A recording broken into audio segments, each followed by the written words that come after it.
Hey, why don't you stay for a nightcap? No, really, stay for a nightcap. Stay for a nightcap!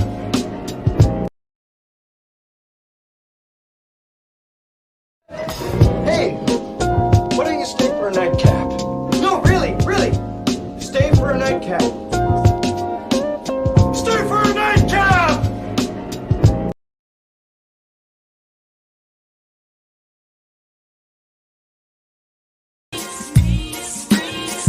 Politics.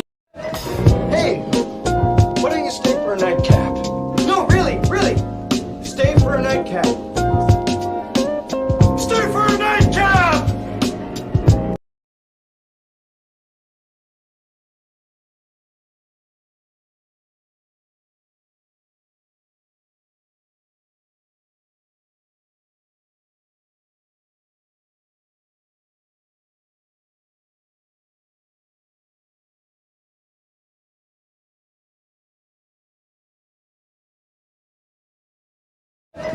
Hey, why don't you stay for a nightcap?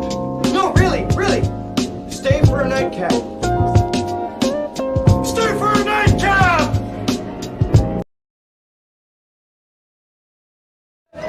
Hey, why don't you stay for a nightcap? No, really, stay for a nightcap. Stay for a nightcap!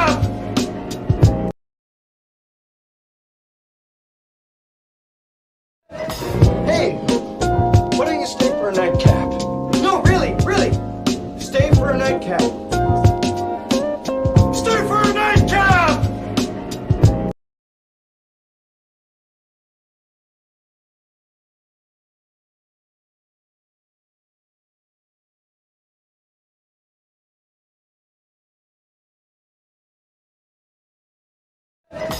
Hey, why don't you stay for a nightcap? No, really, stay for a nightcap.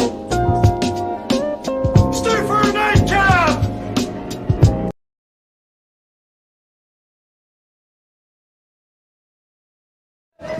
Hey, why don't you stay for a nightcap? No, really, stay for a nightcap. Stay for a nightcap!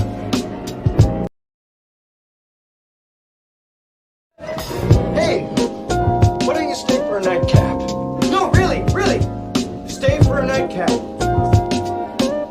Stay for a nightcap!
Yes, we back.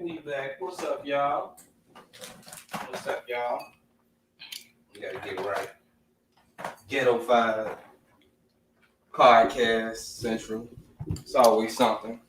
If it ain't nothing. We just giving y'all time to get on the fan. You know what I'm saying? Right. How y'all doing tonight? How you doing? Get your drink together. Right. That's all. Getting in, man. I'm feeling good, bro. You good, man?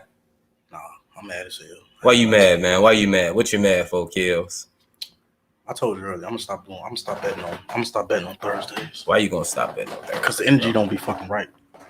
I can't be mad doing this shit, bro. Man, bro. I understand all the way. This shit just irritating. How the fuck the Bulls like? Oh God. I don't even bet on the Bulls, bro. I never bet on the Bulls. But tonight I bet on the Bulls. Great situation. And they get their ass blown out. Right. Get the fuck out of here, man. I'm your boys. I like the Bulls too, man. But oh my God. You know what? They just irritated me to the max tonight. I'm just with you on the what's the name? Like, stop betting on Wednesdays. I could bet on Wednesday, stop betting on Thursday. Yeah, that's what I mean. Because then the energy would have been right. You know, I'm still ready to give it to y'all 100%. Y'all know what it is. It's man. Good. How was your week? My week was cool, man. Besides having to play producer, motherfucking stardom with the you on the damn show, I'm pretty good, man. We need a producer, y'all. So y'all hire us a producer. That's what we need. We need no damn producer. We good. My week been cool, man. I told you, man. As long as I get the hoop, man, I'll be straight, baby. As long as I get the hoop, we straight. That workout named Kanye's workout. Oh, my bad. Right. We good. We like good. We like Kanye, man. Kanye just be tripping sometimes, man. We still gotta love our brother, man. You can't knock him off, but we can't support him in everything, though. Well, you know. To his own. Yeah, but rundown, man. Great rundown this week. We got some hell of fine topics to this week. We got how old is too old? Okay. Relationship topics. We got sex toys. Do you mind them? You know, guys, we typically got a problem with these sex toys. You know what I'm saying? What'd you say, Shay? Yeah, Shay, we need a producer. That's you, Shay. You can holler at me. We could talk about that later for sure. I'm with that. If you with it. Overall, we got a couple more things. Got the STIMMY update. We got some topics in sports. A lot of racism in sports. A lot of racism. Racism is heavy, man. Even the Papa John's, man. Racism is pretty heavy this week. You said it as if this is new. No, it ain't really new, man. It's just we do the weekly wrap up, and as we do the weekly wrap up every week, we have to deal with more racism every week. It's America. You know what it is. Yeah. Well, and we also got cancellation of cartoons this week. What? I ain't think we was gonna have some shit like that, nigga. They canceling Pepe Le Pew, nigga. Oh, he ain't in the new Space Jam. Oh, and another one we got this week because I ain't got a whole rundown. That's because Pepe was a ladies' man, right? Something like that, I guess. And then we also gonna do the Coming to America. So let's get started, man. We gonna dive right in. You know how we do it. We get it going with politics as usual. Politics as usual.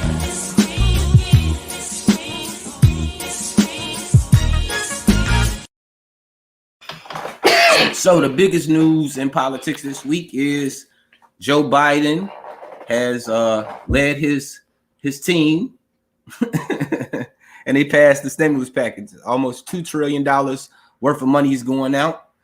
We got direct checks coming in, $1,400. A lot of baby mamas is gonna be tricking off. A lot of niggas is gonna be trying to flip this shit. You know what I'm saying? We got that going down. We also got a crazy tax rebate too. Tax credit rival is coming.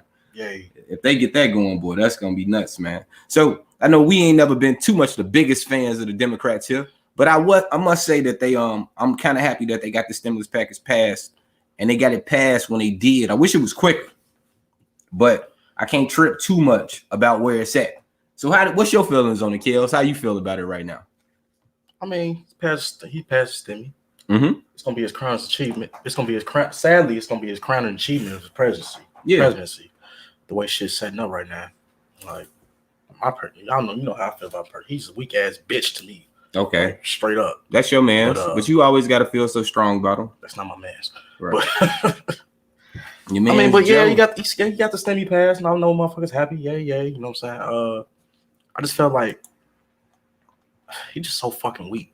I felt like everything that was in that they was trying that the House passed, he should have stood on that.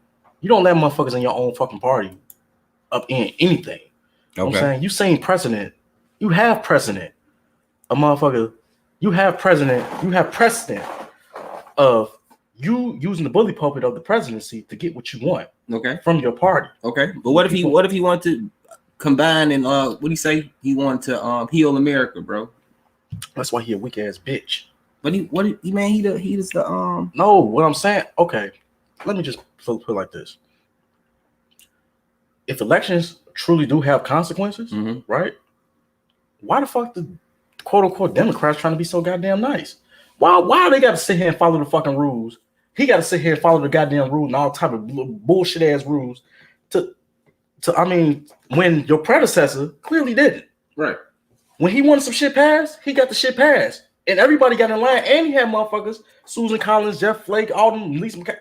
But they got in line and did what the fuck he wanted them to do. What do you say? What do you say to those that say, "Hey, he was just doing that to like show face at first, and then after showing face, then he really gonna just push hard. You know, you gonna try it at first, but if it don't work, then yeah, we gonna push shit through." I mean, if that was the case, then he should have pushed everything that the house, that the house in the original COVID bill, before they watered it down some more with the taking out the minimum wage and all shit. He should have just, if he was gonna do that, then he should have just made sure that, damn, I lost my damn train of thought. He should have made, point is, I wouldn't pass anything until everything that I wanted in that bill was done. But what I'm saying is you have all three houses, all three branches of government. That's the same. There's no excuse. That's the same thing that we talk shit about them from before when we talking about September, all the way from like the last stimulus package before we got this last one in December. When we talked all that shit about in between, we say, man, just pass the shit that the people need, and then y'all debate the other shit later. That's pretty kind of much what they did. Like they kind of, like you say, he dropped a lot of shit, right? Yeah, he banned on too much stuff. He bent on a lot of shit. My thing is like, if you for the people and you promise people shit, you know what I'm saying? I think people expect you to do that shit. And if this is the only way you can pass this the reconciliation process, if this is the only way you can pass some of the objectives, I mean, some of the things that you're trying to pass, right? To progress, then you need to stand on that shit. Okay, you know what I'm saying? You need to stand on that. My biggest thing though about it and them stepping out and not handling business the right way is the people that they promised shit to, like those suburban families that supported them in Georgia, and they told them, man, we was gonna hook y'all up if y'all made the state blue. And they made the state blue, but they ain't hooked them up. You know what I'm saying? Like that to me, I think those people should be definitely mad, because those are people that got cut out the shit. A lot of those suburban families. So, you know, I think that's. But I'm just saying, when you got motherfuckers like Joe Manchin and Chris, Joe Manchin, get the fuck out the way. Right. Get out the way. Why are you? You supposed to? Okay, I didn't expect that much from Biden, but at least them be have a little spine. My like. You supposed to embarrass that man. Right. You supposed to embarrass that woman. I don't give a fuck what the hell going on. Look, you go, Joe Manchin, go tell your poor ass citizens of West Virginia that they don't deserve $15 an hour, right? Go tell them that they don't deserve the extra for the unemployment. Go tell them they don't deserve the motherfucker the $2,000 that you originally promised. Go tell them that. Why are you the one in one of the poorest states in the fucking country? Why are you the one holding up progress? Why are you the one cutting out the shit? The only shit that they was trying to cut out and they had problems and haggles with was money that they was giving to the people. Yeah. Anytime they got to get some money to the people, now it's a problem. But all the other bullshit I ain't gonna say it's bull. All the other shit that was in the bill, nobody touched anything. But you know, if that's the case, just pass the fucking bill, bro. You know how they do, man. So it's like at the end of the day, I don't know how they do. That's why you're a weak ass bitch. But that's what I'm saying. Like, it's like a certain expectation that you already have when a motherfucker show their true colors. So if they already know what the true colors was, right? If they already showed their true colors, how can you expect something different? I'm not expecting nothing different. Only thing I want is, like I say, for the people to be taken care of. As long as the people are taken care of, then we cool, man. Like all this other shit is politics as usual, like we call it every single time. Well, Joe did a good thing there. I mean, I know a lot of people's. There's a lot of apologists out here for him. I mean, teach his own. Right. I mean, it's like, he did this. Okay, he did it. So, I mean, good. You get your brownie points. Unfortunately, like I said, like I started off before, it's going to be the crowning achievement of his presidency because he's not going to do anything else. He's going to act like he's trying to do some shit, but then they're going to have these rules like the parliamentarian. My nigga. Who can be overruled, by the way. Right. But they have these motherfucking rules they're going to follow just to sit there and say, to give the appearance that they're trying to do something, but they really not for us. They not for us, man. And that's what I'm saying. You ain't gotta act like they is, because we know they not for us. We just know what they there to do, and like they're there to work for the people. But you know, one of our new favorites, Teslin. What's her last name? Figarago or something like that. Okay, what about it? But what I'm saying, she speak on and she put her foot on their necks all the time, and I agree with her. Like, you can't expect them, bro, to do some shit that they ain't known for doing. Like, you could try to apply pressure and put the pressure on. How long is this supposed to last? Right. How long are we supposed to keep electing these officials and they not doing nothing? But I don't think that was the thing about electing Biden. I think the thing about electing Biden was to show face and to get Trump out of there. Like, I think anything else that came with it like either way we go, we gonna have a stimulus package, in my opinion. Yeah. Right. So I think that was either here or there. So at the end of the day, I think it just looked better now because we got Biden on the front of it. Nothing too much else. I got something I want to show y'all from politics. This is pretty funny. You want to see something that's pretty funny for politics this week? This shit is amazing. I think the universe did this on purpose. Check this out. Look at this shit. Look at your mans. You see your mans? Looking like Eddie Monster and shit. The grandpa. Man, that shit funny as hell, man. That's too funny, man. That's too much for me right there. The grandpa. But he do look just like him though. So we gonna move on. What we gonna do next, man? Let's dive into a little entertainment. Let's dive into a little entertainment. We still have some other stuff you want to talk about as far as like, well, that's cool. I ain't got too much else, bro. They handle business. Not as far as the politics, but I guess it's gonna come up. Yeah, we're gonna dive into it. We're gonna do entertainment next, man. Because entertainment gonna lead into it. So we're gonna go into entertainment, but we basically gonna the biggest news in there that I seen this week, man. It ain't the biggest news, but it was interesting to me. I seen that Patti LaBelle is dating very younger, and also you got Lionel Richie dating much younger. I mean, you're talking about like a 30 and 40-year difference between the two, right? Now, I ain't hating on love, man. Love is love. And we want y'all out there to chime in. If y'all want to come on to the podcast, let me know. I can hit y'all in the inbox with the link.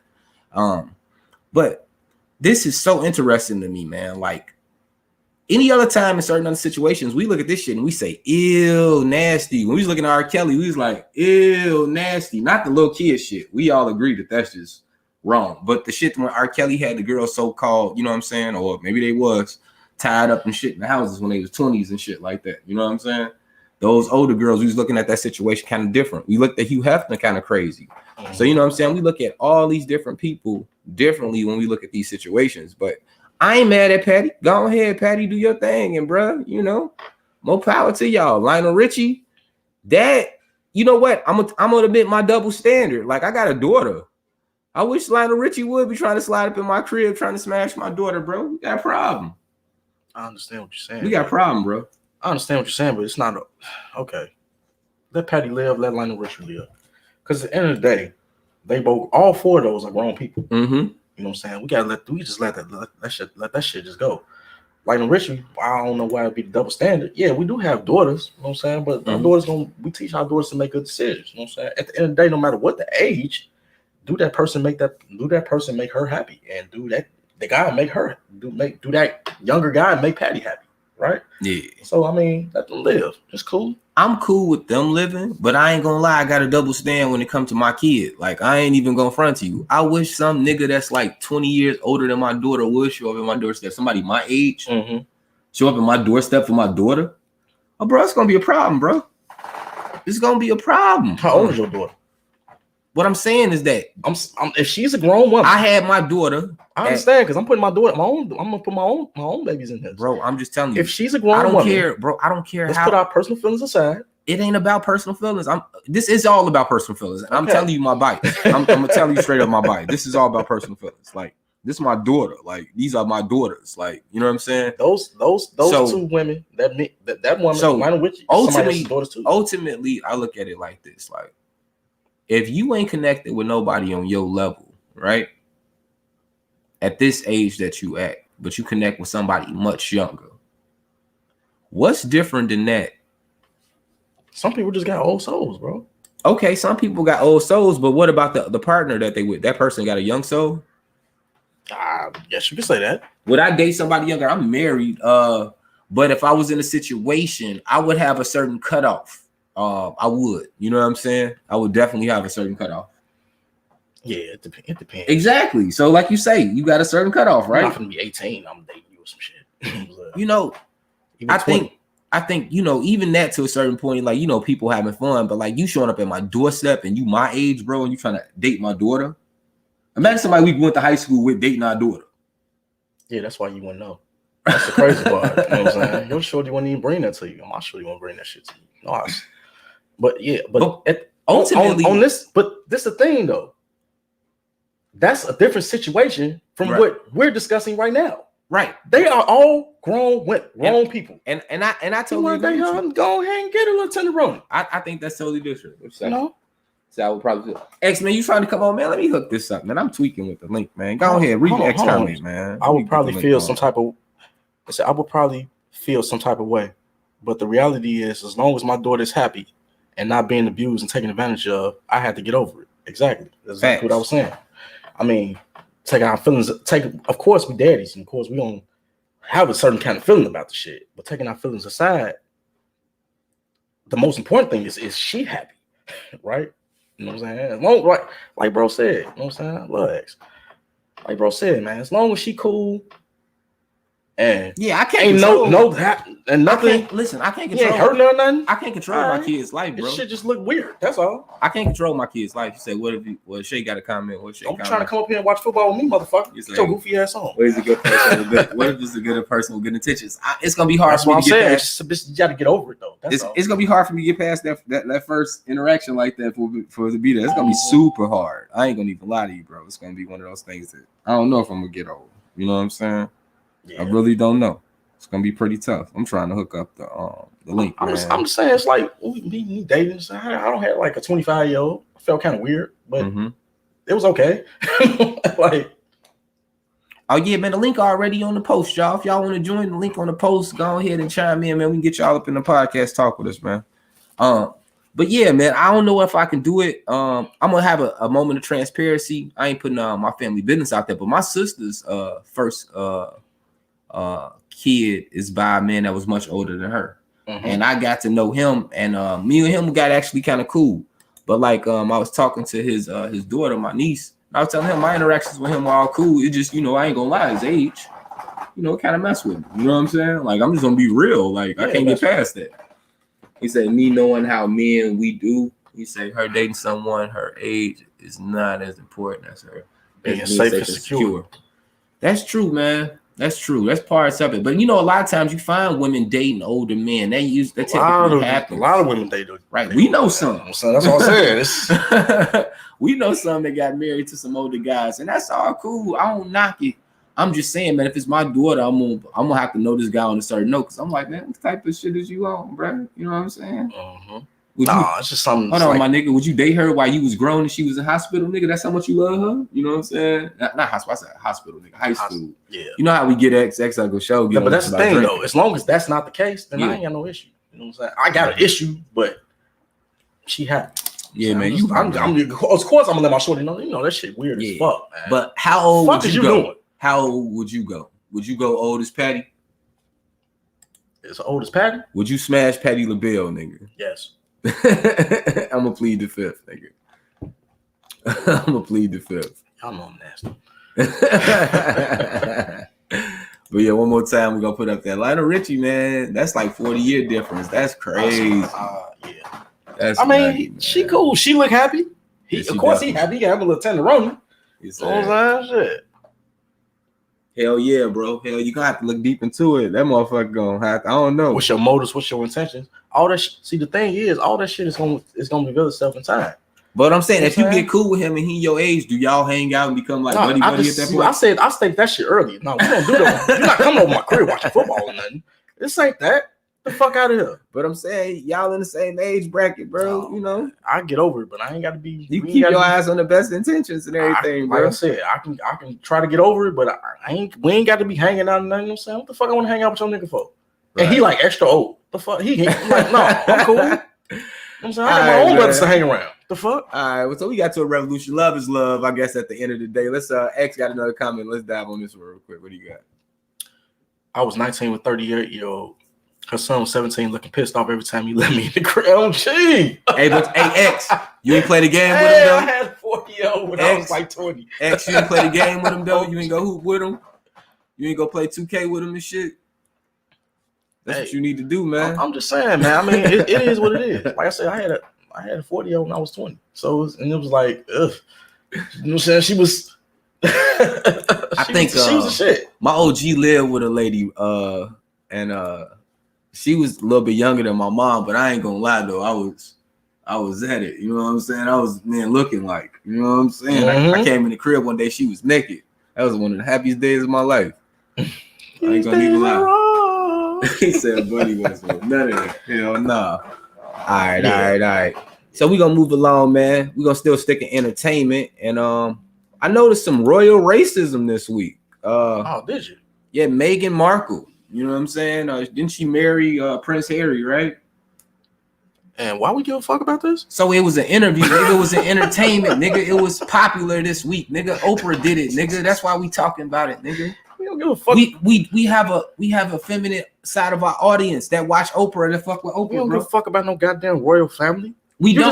just said okay. Let's say That's why I named it royal racist, bro. You know what I'm saying? Why the fuck would we give a fuck about the royal family? They've been racist, like, Exactly. right? How they came up on everything. We ain't I gonna didn't dive into that. I didn't give a fuck about the wedding. I didn't give a fuck about. I was just like, why the fuck is this shit on TV? What is the fascination with these motherfuckers? But you know, they be like, "This the first black." I don't give a fuck about that. Like, I'm not gonna do that. Not there. I don't give a fuck about the first black there.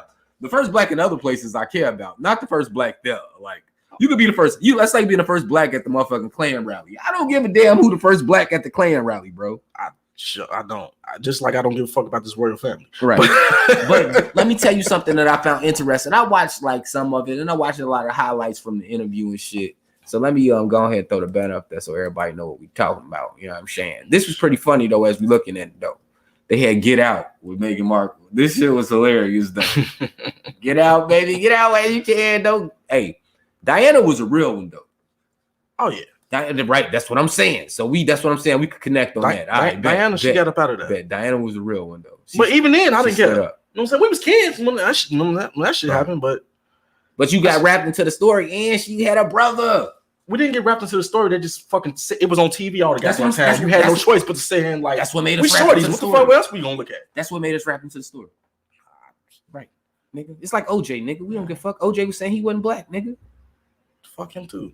So, hey, but one more time, y'all. What y'all think about the Get Out shit? This shit was crazy as hell when I seen it. I thought this was pretty good this week. I don't know, man. They did that interview. It's just always some shit for motherfuckers to talk about. Right. Like Oprah had some looks in the interview though, man. I didn't mean to cover up your face. You sitting wrong this week. That's your fault. Graphics all over your face and shit. That's all good shit. Cover it up. Right. But what y'all thought about it, man? Let us know. I think one of the things that I took away when they was asking, she said, somebody asked her about the color of the baby skin, bro. What would you did in that situation if your wife got asked about the color of the skin and that type of connotation, type of notion or whatever from somebody else in a racist type spot? What would you do? Would you go knock them the fuck out? Probably. I'll be pretty mad, bro. Let's put this in the context though. Right. You in the royal family, it's already racist as fuck. You know this already, so you brought a black girl in. You Prince Harry, you brought a black girl in. You married a black girl, and you know that's frowned upon. Right. So you have a baby. Of course, the baby's gonna be brown. Right. Will have a little color in them. You know what I'm saying? You got some black in them. Right. So when you hear that shit, you know the context of it. You can be mad, but everybody feel that way. You don't whip everybody ass, like dude. That's why they got the fuck out. So you've been because they was living in that shit, right? They got out of that shit. And you know what? I give dude props for protecting this lady though. Like that was real shit. Like that's the main thing that buddy did. Like you could stand he was deaf. And sometimes niggas get called. He knew it was gonna be fucked up when he fucked with her, bro. What I'm saying is that he knew it already. Hold on. What I'm saying is that this shit's made for TV shit. I'm contrasting it to like motherfuckers was clowning. We was talking about Russell Wilson last week, and niggas was clowning him. But this is a silver lining when you talk about like what the women were seeing in Russell Wilson, and it's like the same thing they see in Harry, like a motherfucker that's standing up for their lady. You know what I'm saying? So like I respect Buddy for that. Like he separated from his family, got cut off, and all this shit for his woman, and he holding it down. So they doing what they got to do or whatever. I think more respect to them. But that shit just crazy, bro. Like we in this day and age, but it don't surprise me. I wouldn't think nothing different, like you said. Don't surprise me at all. That's why I don't give a fuck about them. Never did. I understand. So moving on more into entertainment news. Piers Morgan walked the fuck off the screen. Yeah, Piers Morgan, man. That nigga's a clown. That shit was funny as hell, bro. Man, sometimes this nigga walked off the set when motherfuckers sat there and said, "Hey, all you do is attack him." Blah blah blah. Dude came at his head. Dude wanted that shit. I don't have to take this. Walk the fuck off the stage and abruptly resign. Get your mediocre ass off the stage. Nobody fuck with your ass anyway. Hey man, you know what I'm saying? He was on CNN tonight. He was horrible. Get your goof ass on. That shit was funny. That shit was pretty funny. I got a laugh out of that. Let's transition on. So they want to cancel Pepe Le Pew, man. Why do you want to cancel Pepe Le Pew? So in Space Jam, Everybody's looking for Pepe Le Pew. He won't be in Space Jam because they say that this nigga promotes rape culture. So they won't be using him no more. And with that being the case, Pepe ass is out of the motherfucking loop. So Pepe won't be back for Space Jam. So my thoughts about Pepe Le Pew. He was never nothing that I wanted to be growing up. I never wanted to be Pepe. Pepe let me know what not to be. Pepe was a creep. He was a fucking pervert. Like, you know what I'm saying? But it was funny. Like, we was kids. We ain't looking at the shit, man. Everybody canceling some shit now. Right. This shit is fucking ridiculous. But my thing is, man, it's like, how you gonna cancel a cartoon? White Christmas, all cap. Who gives a fuck about this shit? So if we canceling cartoons, right? Mm-hmm. That mean y'all gonna cancel this shit next? Well, they canceled Dr. Seuss too, right? Y'all canceling this shit next? That mean that's what we canceling? We canceling. Come on, man. Roger Rabbit was the shit, bro. We going up. Bro, it's fucked up. We going there, bro. So I'm just ultimately looking at this shit and standing back like, how the fuck are we canceling fucking cartoons, bro? Because everybody's sensitive about something, bro. We live in a day and age where you can literally, like, you can't say shit no more. Like, really. Here go another one. Somebody sensitive about something. But here go one they should have been canceled. Look at this nigga. This Fred Flintstone. Okay. He's based off motherfucking Honeymooners, right? Nigga Ralph off, what's his name? Ralph Crandon? Yeah. Mikey Gleason? Yeah. Off Honeymooners. This nigga was known for beating women, right? Okay. Right. If you're gonna cancel somebody for doing some shit, it's at your convenience. Right. He'll be canceled later on. It don't matter. I guess, man. Oh, look, they ain't canceling this shit, though. Why would they cancel that? They ain't canceling Wonder Woman. Why would they cancel that? Because that's what I'm saying. It's subjective how they look at it. Exactly. You know what I'm saying? It's very subjective how they look at it. Everybody, I don't know. I just hate this shit. Everybody fucking upset and like feelings hurt about something that's just fucking normal. I mean, not normal. It's not normal. I don't want to put it like that. But how the fuck? But it's too. We live in too much of a PC culture now. You know it is what it is, man. You gotta be too politically correct. Everybody walking on eggshells when they go outside and say something. When they say something in the public forum, you know what I'm saying? It's just kind of like you just can't be you. You're not really saying the motherfucker how a person is. So you surprised when you hear somebody like Miles Leonard. You know what I'm saying? Just kind of like, oh, we gonna doing the anti-Semitic slurs and shit. Yeah, we gonna get to that. We're gonna talk about him in sports. But yeah, man, Pepe though, right? Pepe. But I didn't take nothing from him. You know what I'm saying? I knew he was. I didn't get, but nothing he did like offended me or nobody that I knew or just kind of like it's just like motherfuckers be finding shit. Right. You know what I'm saying? Finding shit to get offended about. Man, because Pepe Le Pew been out forever. Bro. Forever, bro. You know what I'm saying? Motherfuckers just finding shit.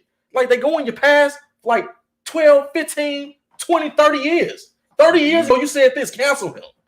You know what I'm saying? Like Eminem, get the fuck out of here, bro. Le Pew. How you gonna cancel a fucking skunk?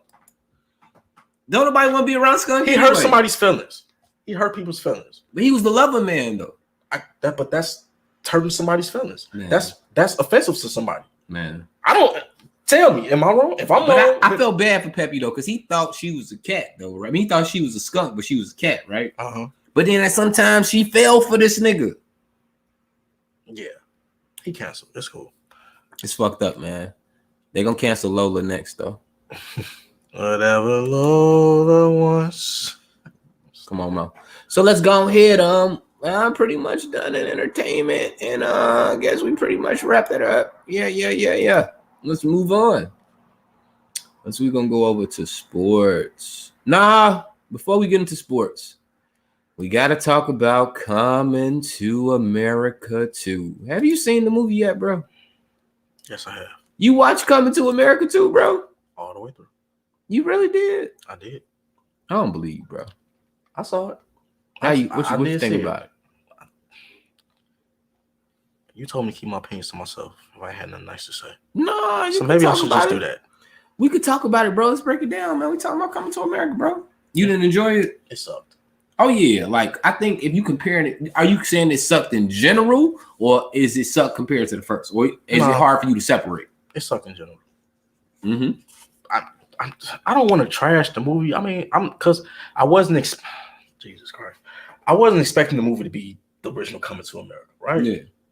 But I didn't expect it to suck like this. Like, god damn, they could have did so much better. Like, they was reaching.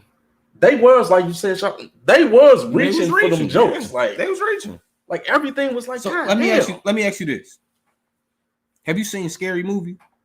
Yes. How many scary movies have you seen? All of them. I've seen all of them. That don't mean I watched them twice, nothing. But No. throughout the times, I've seen all of them. You watched them all, right? Yeah. Watching the second one didn't stop you from watching the third one. Okay. They got worse. Okay. I mean, it's not. It's like, wait a minute. First of all, we're not gonna do that. It's not as if I was saying we remember each other our whole damn life. It ain't like, hey, let's watch a scary movie. If the shit was on, I watched the shit. You know what I'm saying? That's how that shit went. Right. But this was like a, hey, let's watch Coming to America. This is like one of our cultural things. Right. So, but you didn't get that. You didn't get the whole Zamunda Wakanda feel from it. I got that it sucked. No. What I'm saying, when you watch the movie, they didn't hit you with the presence of Black excellence and Black pride. I got that it sucked. But I'm not asking that. Like, I'm saying that you're saying that the movie as a movie sucked. Okay, that's your opinion and no one's knocking that. What I'm saying, when you watched it, did you get the feeling of Zamunda and Black pride and Wakanda and all the same shit we get when those movies come out? No, I was just happy to see have a Black movie on the screen. Like, basically, it I ain't gonna say I was happy because it sucked, but right. I didn't get those kind of feelings from it. I was trying to find like laughs and shit, and I couldn't laugh. It was you telling me? I didn't, hold on. Wait. I didn't get it. I didn't get it. I'm sorry. I didn't get it. I'm gonna challenge you. You didn't laugh at the funeral for the king while he was alive. I chuckled.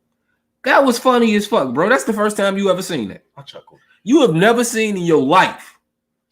Somebody, because you laughed don't mean I have to. I chuckled. I didn't say that. No. You diving in about chuckle and laugh. Listen to what I'm saying. You have never seen no one in their life have a funeral while they were alive. That concept is original as fuck.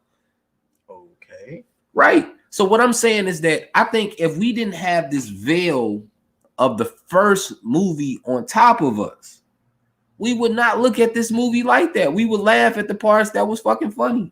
And the parts that they tried to reach for, we would laugh hard at those because we wouldn't even have a reference point. Because those things are still funny in themselves. Not predictable moments. When Leslie Jones was sitting in the bathtub, you knew what was coming. Yeah. Right. So that's one of those stale ass jokes like, y'all really reaching right here. We know the original.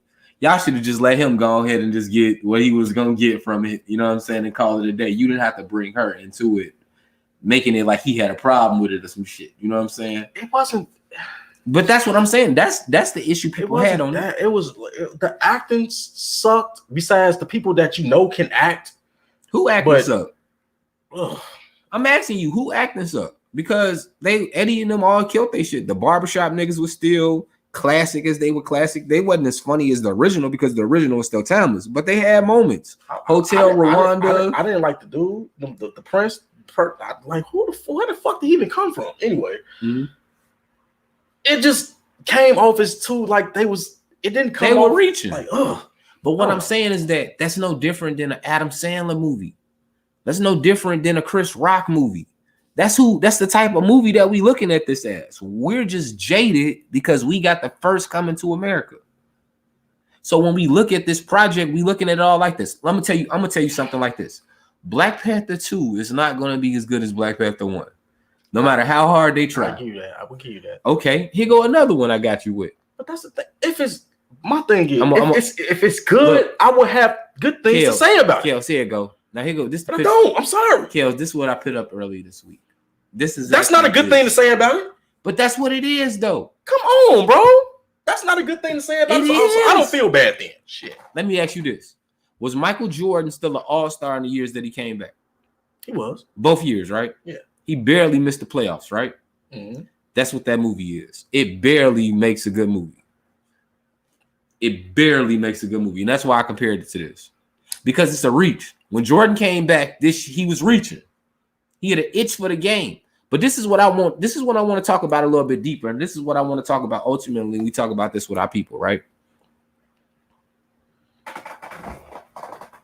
We have to support these things. We have to go hard on these things. When you sit back and look at the breakdown in this movie, right? It It was made at Tyler Perry Studios. It was made at Rick Ross' house. Eddie Murphy and produced it. They sold this whack ass movie. Was we gonna say straight to DVD? Straight to DVD ass movie. They sold this movie like that, right? With this much build up with it, and sold it for $125 million. That's amazing. That's celebrated. Even if you don't like the movie, we celebrate that. And we ain't even talking about that. That's the problem. We trash the movie, and in the whole time we trash the movie, we don't look at the fact of what was done. Like, you asked about the movie. Nobody's saying that what they did down there was not great. You need that to be able to self-sustain Black Hollywood down in Atlanta. You need that. So both of these come with the same thing. Like nobody's saying that. But like you said, the movie was trash. I'm sorry. Listen, come out with some better ones. Listen, we want to support the entertainment industry. Listen, it's just the movie was trash. That's all. No. What I'm asking you. No one is saying nothing, so I don't know why you're still going back to that. No one is saying nothing about your opinion about the movie. I think the ultimate outlash that people had a problem with when it first came out, everybody was like, hold your opinion. And so, like I said, when you seen the media outlets, they had their opinions about the movie, and they really didn't like the movie all the way that much. You know what I'm saying? So, like, they held their opinions ultimately about how they felt about the movie afterwards. Those were the black outlets, because they knew that they had to support the movie because they knew what the cause was behind the movie. If he filmed it at Tyler Perry Studios, and Tyler Perry made damn studios, so we have a place for us to go, so we don't have to deal with the politics of Hollywood, we got to support those things out of that. Right. I'm not going against what you just said about that. So ultimately, I think when the first offset, when people was having like the negative pushback from people having opinions about it, I think it was ultimately because of that. They was like, hey, hold up, because of this part. Now, then when we look at the movie, when we break it down, I watched ultimate scary movies. I watched all of them, like you said, but I didn't come out of all of them and say, oh, and that shit was trash. That shit was horrible, but it was. I took it for what it was because I wasn't looking at it after the second one. The second one, you probably did have some things like that, like some but you still watch the third one and the fourth one. I think we fall in love with the characters, and I think I've heard some things about these characters since fourth, but we fell in love with the characters. Niggas love Randy Watson, nigga. Oh, I thought you were talking about. That's what I'm saying. So when we look at movies and things like that, that's what I'm saying. We blend it out. So Watson. So what didn't they do when this first movie came out? What didn't they do? What didn't they do when the first one first came out? I wouldn't know. We was kids. They didn't capitalize off of it. They didn't merchandise off of it. They could have did action figures, clothes, toys, all type of shit off this movie, right? Okay. That's what I'm looking at, bro. I don't give a fuck about what a person's opinion is about the art. That's subjective, right?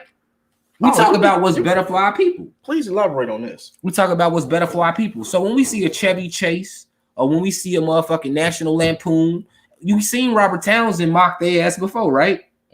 And do the same things and did what they did and moved up. But Eddie got a catalog. So it's just like, okay, what can he reach back to do a cash grab and put some motherfuckers on? That was it. Like, I don't think he would ever try to touch Harlem Nights or some shit like that, bro. You can't touch that. It's one of his all-time greatest movies. You can't touch Trading Places. It's not about Eddie Murphy's catalog. We know he's one of the greatest comedians of all time, if not the greatest. But the movie was, I'm sorry. I'm not, just put out a better product. So let's just, you would judge it the same as if you was judging any other movie. But that's what I'm saying. Why should it be any different? Because it's for my people. You know what I'm saying? Like, of course we support the movement, and we support I'm just saying, of course we support the movie, because we support Black Hollywood down there, and them putting motherfuckers on. Of course, that's awesome. That's awesome. Now, if you're putting out great content, that's even better. That helps this you even mediocre. More. But this was mediocre. It wasn't trash. This project was mediocre. Well, according to your opinion, okay. Right, and that's what I'm saying. Subjective. And that's what I'm saying. We could jump back to subjective, but I can tell you right this: the overwhelming opinion of people that's out there has been as mediocre. It ain't been that it's trash. It's been other people that say, man, it ain't as bad as people been saying it is. That's the majority of the opinion that's out there now. Well, exactly. What I saw. Right. Okay, but that's just my opinion. What I'm saying is that was the first. Listen, I'm gonna speak to a little bit deeper. Motherfuckers always want to be the first motherfucker out there. Like, social media has gave people the voice to feel like they always got to be the person with the answer or the solution. You ain't got the answer, Sway. Everybody, then the first motherfuckers that jumped out there, all is trash. Like we was talking about the other day. We ain't got no Siskel and Ebert. Where's the black Siskel and Ebert to tell us it's trash? Where's the movie critic of the critics, the motherfucker that's trained in the art, that know all the shit about the shit? Because I can honestly break down the art of a movie and the art of storytelling, and they got that shit across in this. We're just looking at the expectation of it being Akeem and Simi and all the motherfuckers that we know, and we want it to be better than the first. No matter how much we look at it, to be better than the first. bro. No matter, bro. Kills. If you go watch Michael Jordan when he played for the Wizards and he didn't play like at the Bulls, you will not be satisfied with that final product. No matter how much you look at it. LeBron James making it to the championship every year. We not satisfied with that. Why? You got to get the gusto, nigga. We need the creme de la creme. You want the best of the best. That's natural human instinct. If you go to a restaurant and your food ain't the best, you're going to be satisfied. You're going to say, oh, shit, it tastes better last time. And you're going to remember that. Okay. You're going to compare it to that. Go to the restaurant, right, and get some fire-ass shit, and then you go back the next time, and if it ain't as good, you complaining to the manager. Nigga, it's the same chicken. It's the same recipe, nigga. But somebody did it a little bit better the last time, and that's what you want. That's what you expecting. It's not about that. It's the same thing, bro. It's the same thing. It's no different. If you go to a, like I said, you could compare it like that. You go to get some food or some shit, right? Say you mess with a chick, right? And the sex is bomb as hell the first time and then never get back to there. You're going to have a problem with that. Yeah. Exactly. It's human nature, bro, because you already experienced the best of the best, so why would you settle for less? That's not, you can't conflate that, bro. I'm not conflating it. What I'm saying is that that's just human nature to expect the best of the best. It's hard for a lot of people to be content with settling for less, bro. It is. When it comes to the machine that's down there, and just like everything that's been put out to help, and just to put people on of our community, that's awesome. And they put out a lot of great work. But Tyler Perry don't put out a lot of great work. They put out a lot of. But hold on, no. Time out. I'm not saying Tyler Perry. He's not the only one. Wait. I'm gonna interject with you real quick. Tyler Perry's put out majority, in my opinion, trash. The majority of shit that Tyler Perry put out, bro, is trash. Would you agree with me in that? I don't fucking Tyler Perry like that. You don't watch none of his shit, right? I mean, I'm not. All this, look, like Flo say you chasing that first high. You right. You never get back to that first high. You right. A motherfucker that smoke will know that. A motherfucker that got high or drunk or something like that will tell you that shit. You never get back to that first one. But what I'm saying is that this is what I'm about to dive in. I don't like Madea. To me, Madea is a mockery of black people and black women. I've never liked Madea. There's a lot of people that do. Right, but I ain't going against it. I feel, in my opinion, Madea is trash. But how many movies that a Madea has made have I came out on social media and said they're trash? None. I don't give a fuck that much about it to care. But the difference is that people care about coming to America. Okay. Exactly. When Madea movie came out, motherfuckers had them motherfucking wigs and shit. This not even compare. What I'm saying is, I was just trying to get to the fact that he put motherfuckers on, and the fact that even though this movie was not the greatest, right? There's stuff that he's put out that entity has put out that's been decent. That that a lot of people do like. Wait. You can't just sit there because you don't like the shit. You know what I'm saying? What I'm saying. That a lot of people do like, just like Coming to America. Right. A lot of people probably do like the shit. Right. I just think it's trash. You think Madea trash. Right. But a lot of people like that shit, but bro. I think you're missing what I'm saying, bro. I don't care about your individual opinion. This is what I care about. When you jump out in front of everybody and you just want to be seen by saying some shit and what you're saying don't hold up. And that's what happened when this movie came out. Because a lot of people that came out when it first came out were just jumping out. Oh, I cut it off and I ain't watched the rest of it. That shit was trash. Listen to what that person just said. That's how he felt. Okay, nothing is wrong with that, but listen to what that person just said. That shit was trash. That's what he said. Okay, but listen, ultimately, you going to that, right? And you winning with that. But you missed the whole part. I didn't finish the whole movie. It was trash. You can't judge a book by its cover. I can't check your opinion to do that for me. If somebody told me all the shit that they said about their opinion and I went off that all the time, I'd be fucked up in life. Yeah, but you can't read a book, the first chapter of a book, and realize it's not for you. And don't want to read the rest of the book. Right. But you don't have to jump out there to disregard something just because you don't like it. Like I said, if you walking down the street, bro, and you got on that shirt, I'm going to walk up to you. Hey, yo, bro, I seen that shirt in the store and I passed on that shit because that shit trash. I don't know why you bought that shit. You be like, dude, because it look good, motherfucker. You be like, nah, you would tell me. You be like, dude, fuck your opinion. Yeah. No one asked you that shit. I ain't gotta go. So if we had the black, what I'm saying, if we had the Black Cisco and Ebert and they put it out and they were saying that the shit was trash and all that shit, it's cool. You know what I'm saying? But I think it was a lot of people, just like all the time, bro. Everybody want to have a voice now because of social media, and we ain't had this shit before. So when soul food came out, in this day and age right now, it would have been hella motherfuckers hating on soul food. I like soul food. But no. In this day and age now, we would have had hella motherfuckers hating on soul food. Why is that?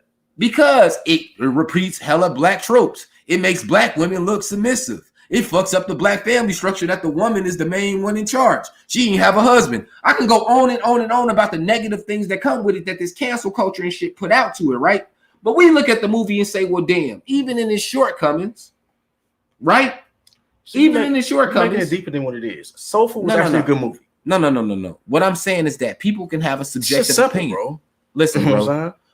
Bro, I'm going to be real with you. It's good movies, and then we look at certain things. It's like black movies. If you're looking at all-time great movies, is Soul Food in that category? Is Soul Food in your top 5 of all-time great movies? No race or nothing added onto it. You gonna move the goalpost? I'm not moving the goalpost.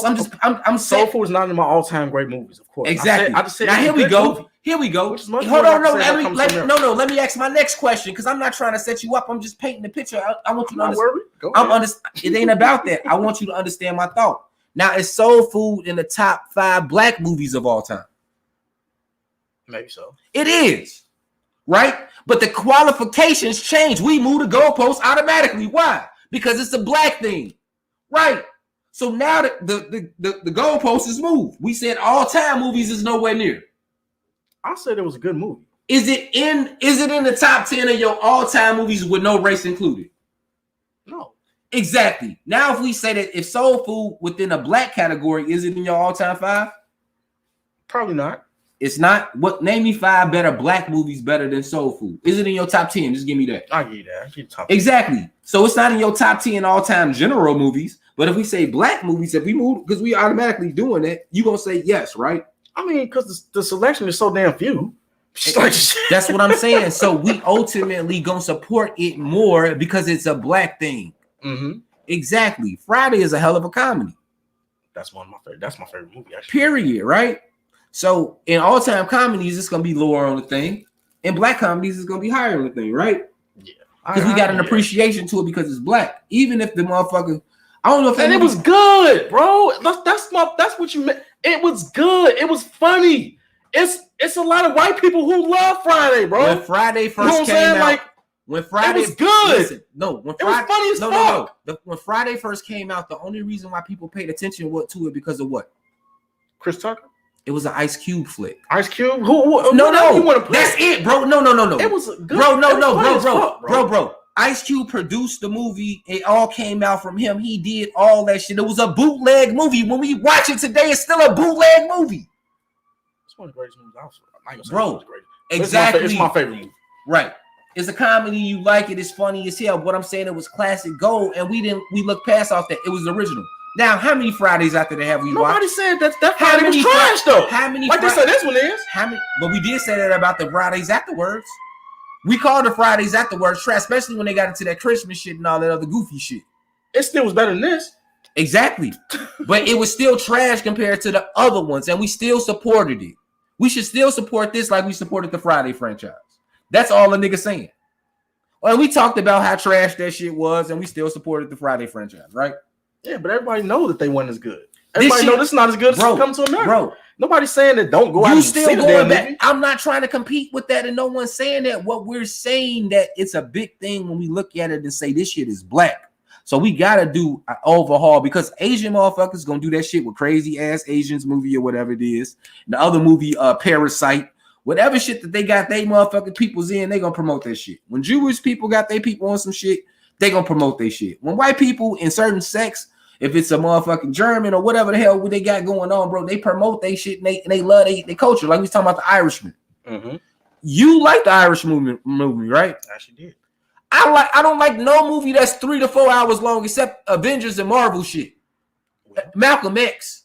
Teach his own. Exactly, and that's what I'm saying. So I would be looked at as a hater if I keep coming out telling them the Irishman was weak as fuck because it was long as hell. The Irishman was. I look like a fucking hater. You can say I can have my own opinion, but you stay in your opinion. But what I'm saying, you don't like long movies? What I'm saying is that the majority of people opinions at me would be that I'm a fucking hater because I'm adding an opinion about some shit that nobody asking me about. Let us judge it on our own. You have your opinion. Keep that shit to yourself. Let us judge it on its own. Now, if you saying, hey, bro, you should watch this shit, I think it's pretty good. That's different. A motherfucker, when somebody come and tell you, hey, this is good, you should try it out. Keep your opinion to yourself. Motherfucker never tell you that.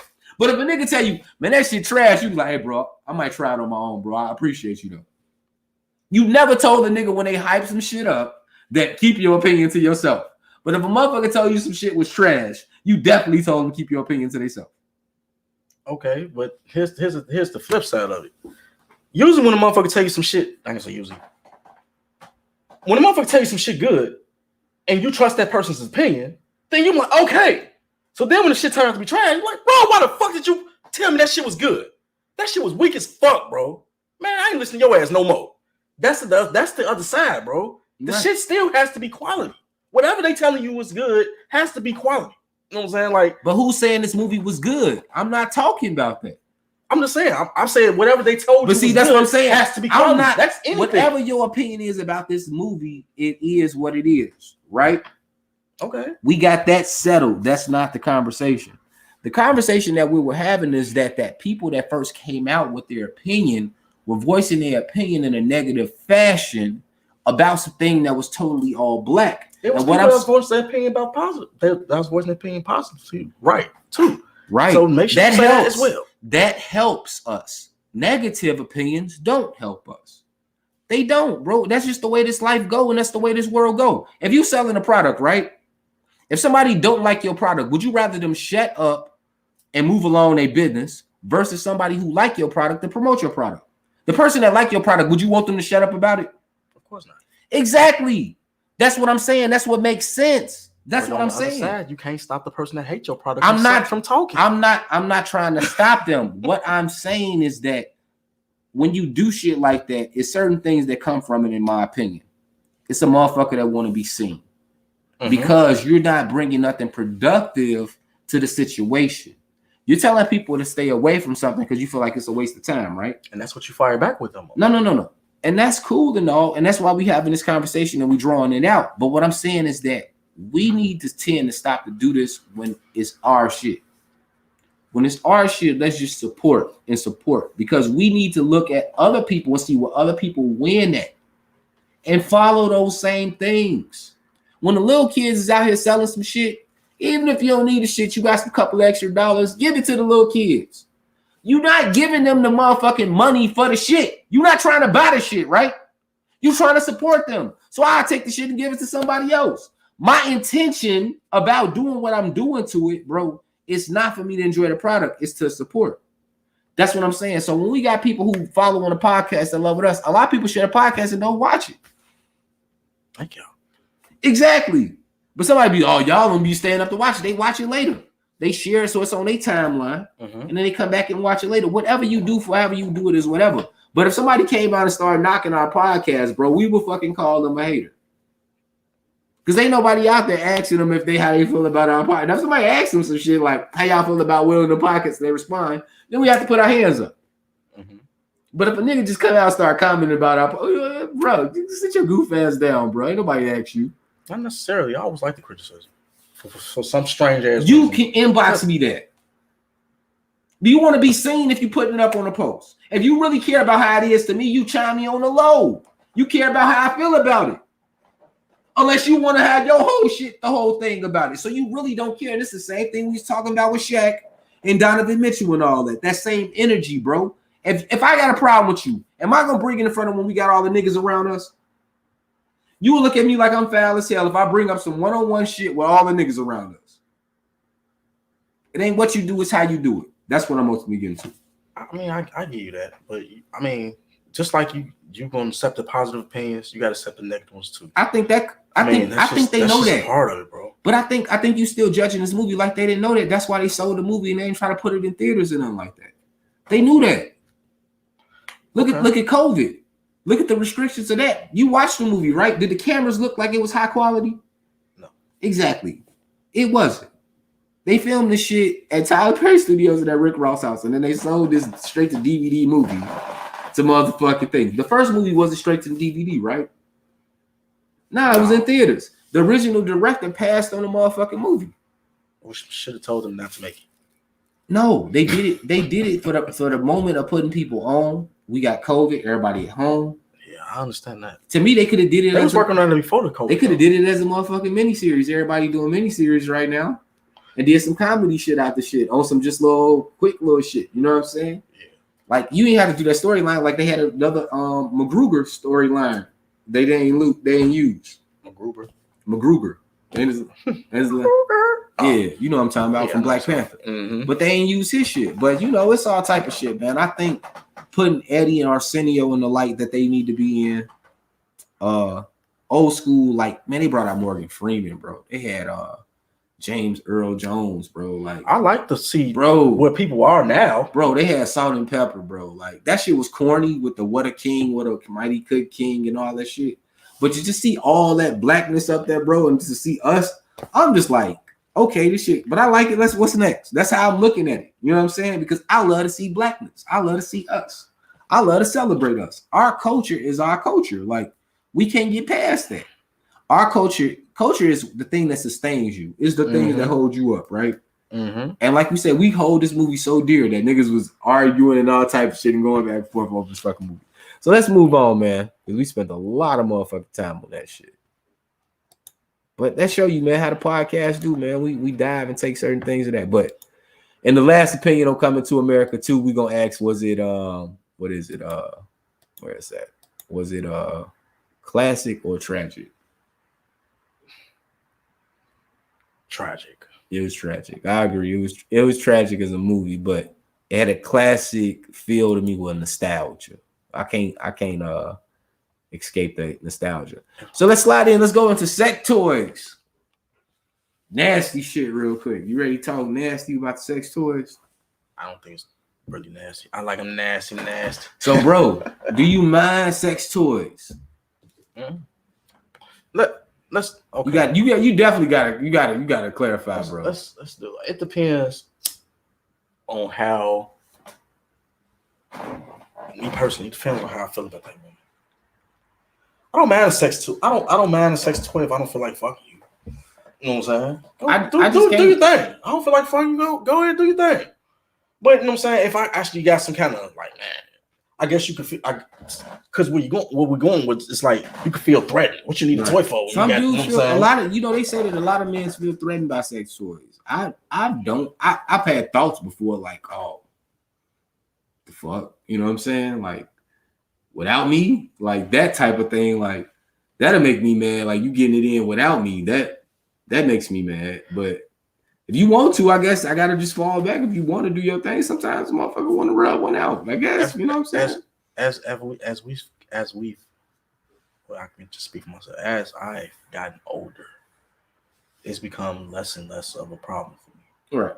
Just because it's like some women are just sex addicts. They just gotta have them. I know what I do. You know what I'm saying? Mm-hmm. But if I ain't around, right, do your thing. Shit. But when even if I'm there, already you want some more, but I'm tired. Right. Do your thing. I don't care. But I think it's levels to that. Like if you just fucking or y'all dating and after you have sex, you pull out a toy, that's a problem. But like when you fucking for a while and y'all know each other and how shit go, and you like, all right, we just trying to go to sleep. You know what I'm saying? But we like, hey, get that motherfucker out, because I ain't trying to work all night like that. You know what I'm saying? Like, It's just different shit, man. I understand. Like, I think to each own in their own bedroom, you can keep it cool. But I ain't intimidated. I think that's the ultimate thing. As a man, like you say, I don't feel intimidated by it. Like, it's an add-on. Yeah, I mean, nah, don't be asking me to play with the motherfucker with you and shit. You know what I'm saying? That's something you do your thing. Yeah, don't use the motherfucker on me. Yeah, that's like we fucking. What the hell you need the toy for? You know what I'm saying? Like that's how I be feeling. Like shit. Now when I'm done, you want to pull it out again? What up? That ain't happen. That hasn't happened to me. That's kind of weird though. Like if you, I don't know how to. Yeah, like if you out here, like if you dating and you out here, that'll gotta be weird for like you to have like a random and you bust out a sex toy. That's weird as fuck. I knew a woman that had one that kept one in her purse. Like, no. What I'm saying is that is you a guy and you got a sex toy for a girl and it's a random, like you like what the fuck, nigga? What the you like, nigga, what type of freak is you, nigga? You keep thinking you use this on multiple women, nigga. Like what type of shit? If she bring her own, then it's all cool. You know what I'm saying? That's hers. You know what I'm saying? But if a nigga walking around with like some sex toys, you looking at that nigga weird as hell, right? Yeah, that shit just went left. That's what I'm saying, bro. That's some weird shit. It ain't about us, no shit like that. But I'm saying if a nigga walking around, this shit is weird as fuck. Like, what the hell? You gotta why? Hey, we don't put it out your man bag. Like, we what the fuck? don't want to offend people out there watching it, but you niggas got motherfucking sex toys for multiple women. Y'all niggas creepy as hell, bro. Like that's some creepy ass shit. The creepy shit is the women that's loud. Well, I ain't gonna say because they don't know. You know what I'm saying? But you have to think as a woman, if a man pulls out a fucking sex toy, that he's using it on more than you, just you. Right. So if you still allow it, then you're just creepy. So right. If a woman just pull nasty. out, I don't know. Some people like it. You just know. it's 2021. Right. You just don't know now. If a woman pull out a whip and shit, and like y'all just having sex and shit, like y'all ain't really no relationship, and she like pull out a whip and shit, you would think like, okay, she can use this on somebody else. Mm-hmm. That's kind of weird in itself. Like, hey, look, get a fresh one. You got one in the bag or something like that. No, you don't be using that damn whip on me in the first place. But no, just as soon as you pull out a fucking whip, you got to go. Like, man, you gotta let the women get loose, man. You can get loose, fun, man. You can get loose and have fun all you want. Right. You ain't fucking bring it. I'm not fucking with no whips. Right. Fuck up. No. Right, bro. You know the new shit now is getting rough with shit, bro.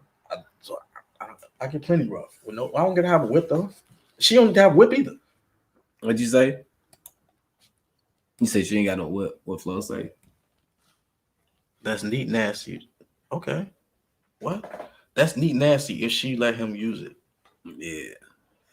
Yeah. That's what we saying. Like it's even weirder if like good great comment. It's even weirder if she let him use it. You know what I'm saying? Like the fuck. But you in your mind, you got to think that he don't use this on other women. Like our other topics, it's subjective though.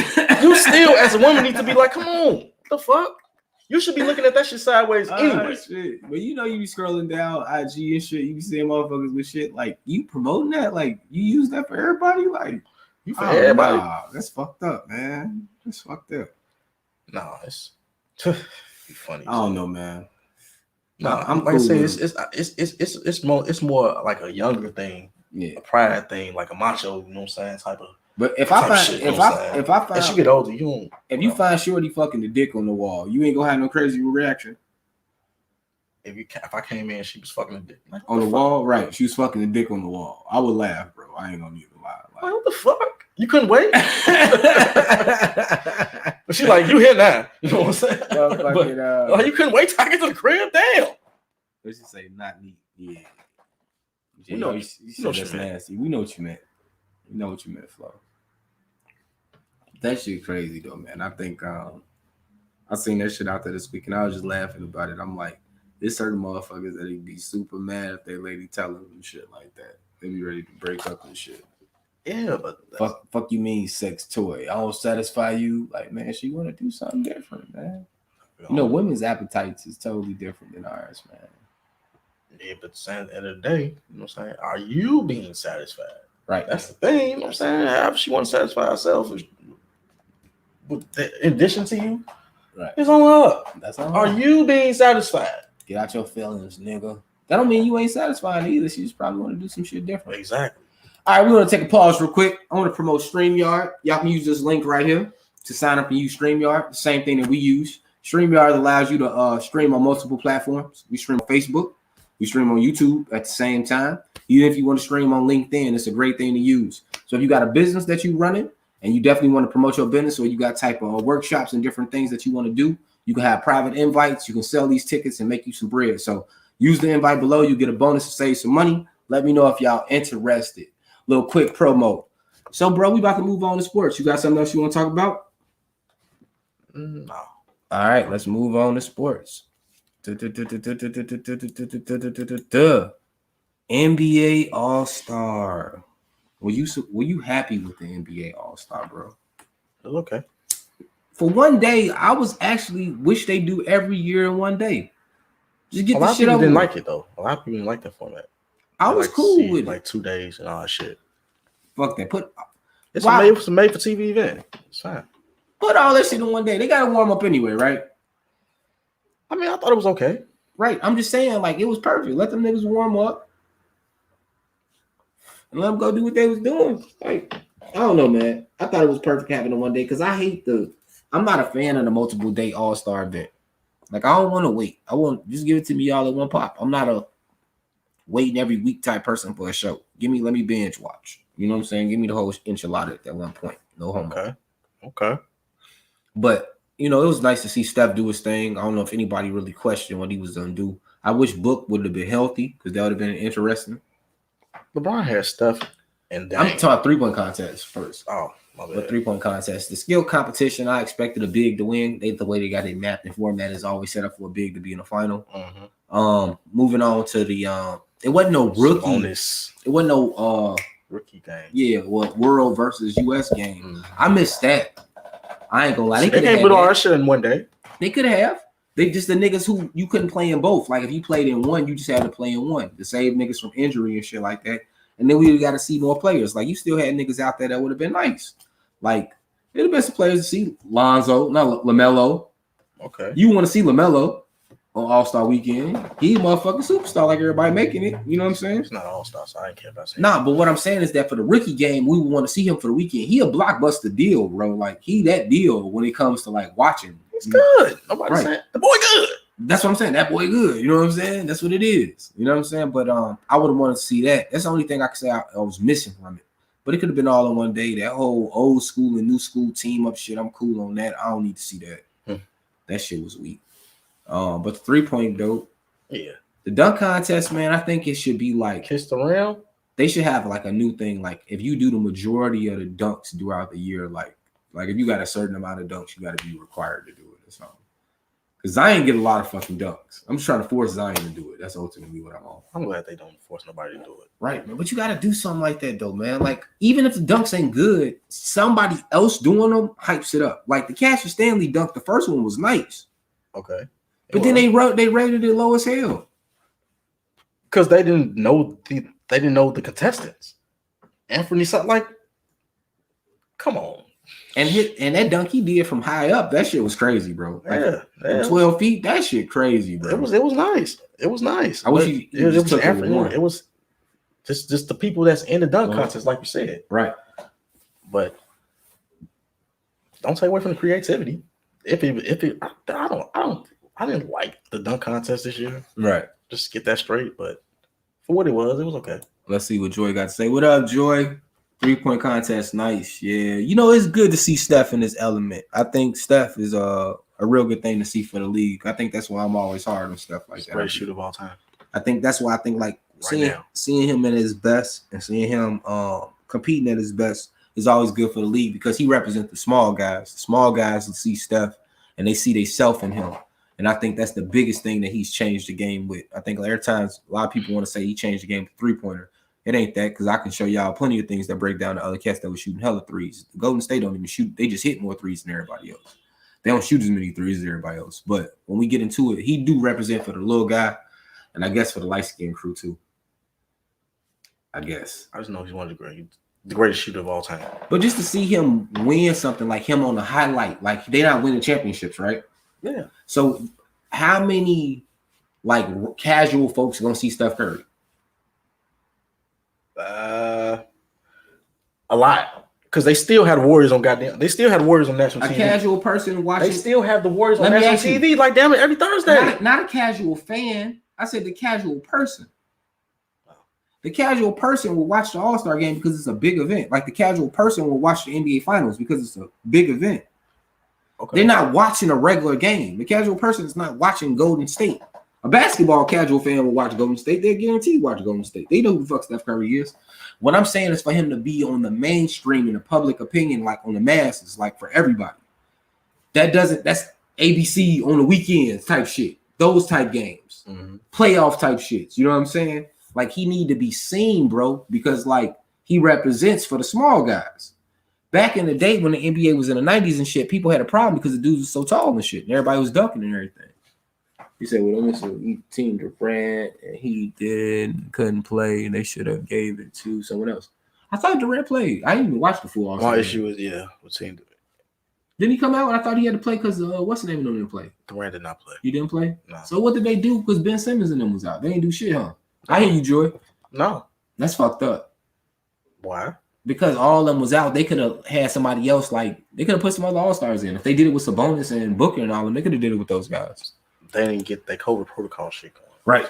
They got their haircuts and fucked them all up. But overall, it was cool. LeBron undefeated it. He talking about he want to retire from it, but it was cool. You think LeBron trying to set up some shit with him and Dame and Steph and all them, trying to play with them, buttering them up and shit?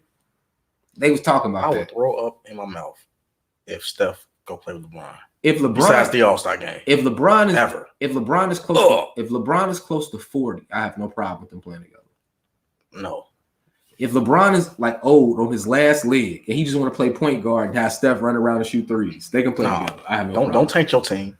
LeBron, you stay where the fuck you at. Steph gonna stay where the fuck he at. I think it's different, like I say, because at this point he'll be like not the same thing.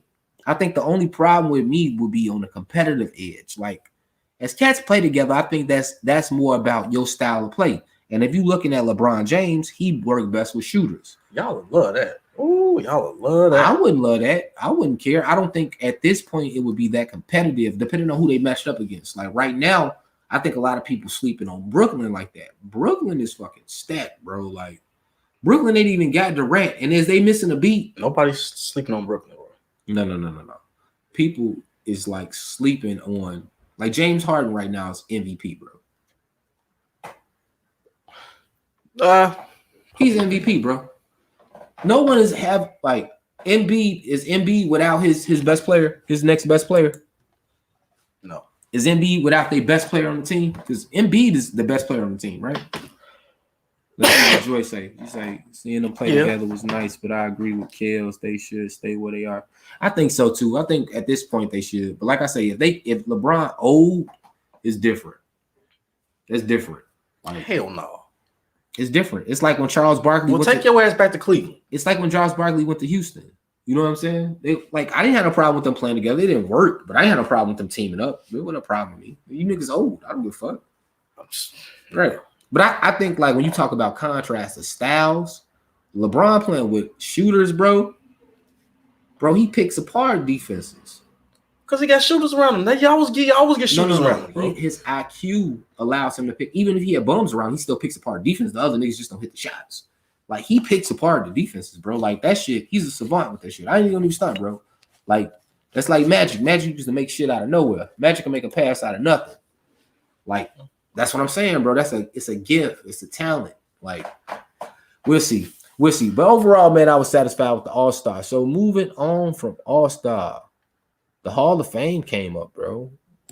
I think we need to talk about that. Hall of Fame was on point. Where it's at. NBA Hall of Fame 2021. We'll put up the little graphic real quick. See what we got. Boom, boom, boom, boom. So, little quick rundown. They got Chris Bosh. I got no problem with Chris Bosh. They got Paul Pierce. I got no problem with Paul Pierce. Mm-hmm. Chris Webber. I got no problem with Chris Webber. Mm-hmm. Ben Wallace. I actually got no problem with Ben Wallace. Ben Wallace is not a Hall of Fame. I don't have no problem with Ben Wallace. We can keep going through. He's not a Hall of Fame. We're gonna break him down later. We got Bill Russell as a coach. I think what he did was impactful. That shit was great. What else we got? We got Michael Cooper. Who else we got behind? Tim Hardaway, Marcus Johnson, Rick Alderman.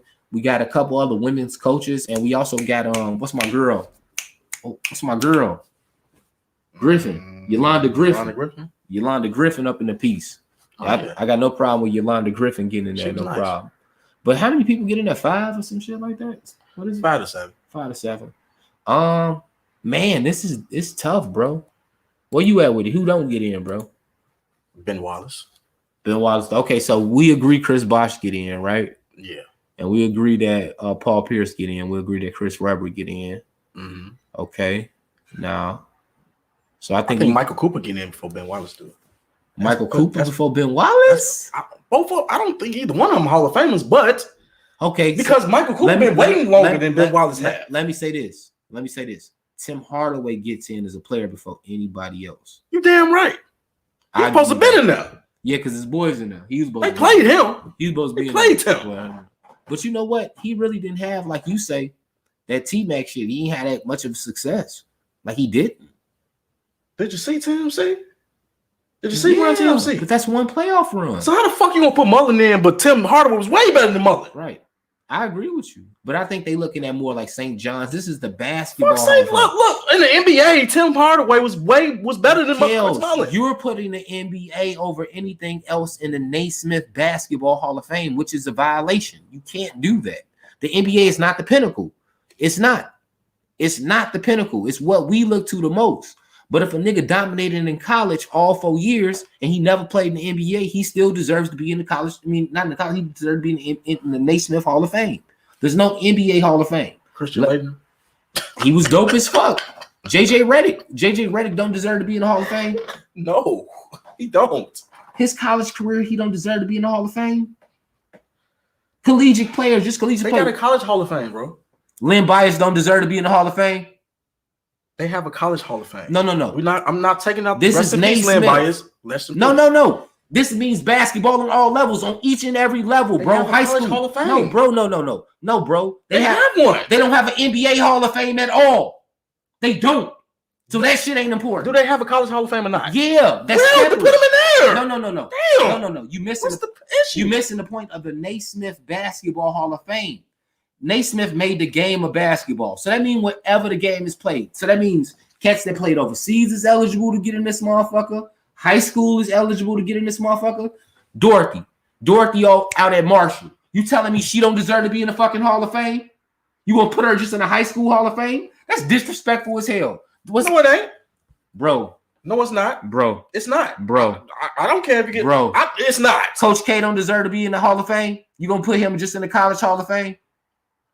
See, when you transcend... I'm not transcending. I'm just asking you. Coach K is on the college level. You say put him in the college Hall of Fame. No, Coach K is that great that you say that he dominated in college that he needs to be in the Basketball Hall of Fame for basketball. Coach K sends Hall of Fame...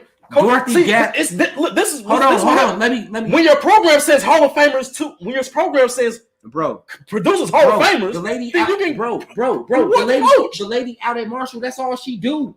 All the girl basketball players that come through the state of Illinois go to Marshall, bro.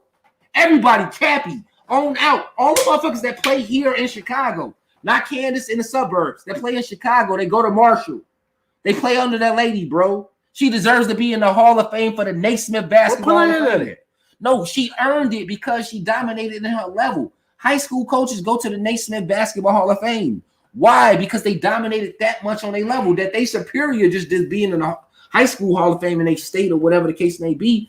Nigga, they landmark. When you're sending Hall of Famers to the, I understand. That's different. But no, that's what we talking about. That's what we talking about, bro. So when we looking at it like Grant Hill's college career, he deserved to be in the Hall of Fame, bro. He did it on a national level over and over. You telling me the Fab Five don't deserve to be in the Hall of Fame? No. The Fab as a group, yes. Right, that's what I'm saying. But they only dominated on the college level. So if you saying what by your definition, as a group in the college Hall of Fame, wait. The only people that should be in the Hall of Fame, and by my definition, from what you're saying, I meant the college Hall of Fame. No. Listen to what I'm saying. The only people that should be in the Hall of Fame from your definition, from what you're saying, is Luau Sender. He won on high school, college, and NBA, right? No brainer. But Naismith didn't have an NBA in mind when he made his sport, Kels. So how the hell can you put that as an inclusion into what the Naismith Hall of Fame is? Naismith made the game of basketball. It's the game of basketball. It's not the NBA Hall of Fame. But they should have the Hall of Fames then. What I'm saying, the NBA don't even care enough to have its own Hall of Fame. They care about the Basketball Hall of Fame more than they are having their own Hall of Fame. Because that is the NBA Hall of Fame. No, it's not. It's the Basketball Hall of Fame. It's the Joe Naismith Basketball Hall of Fame. It's not the National Basketball Association Hall of Fame. The National Basketball Hall Association don't even have shit to do with Joe Naismith. Besides, they play the game he made. They don't hold no fucking shits to him. What do they hold to Naismith? What do they get a Naismith? What trophy is named after Naismith? The Hall of Fame. But the NBA didn't make that. Yeah, they put his name on it. But the NBA didn't do that. That's something separate. It's not the NBA. I understand. I just like some of these people just don't deserve it. Who am I? But that's what I'm saying, bro. Like, if you played on your level that you played on and you dominated and you Hall of Fame worthy, bro, you deserve to be in there. That's the Football Hall of Fame. It's not the NFL. It's all football, bro. Collegiate players get in that motherfucker too. It's just hard, but they do, especially if you good as who you is, bro. If you OJ Simpson in college don't deserve to be in the Hall of Fame without his NFL career.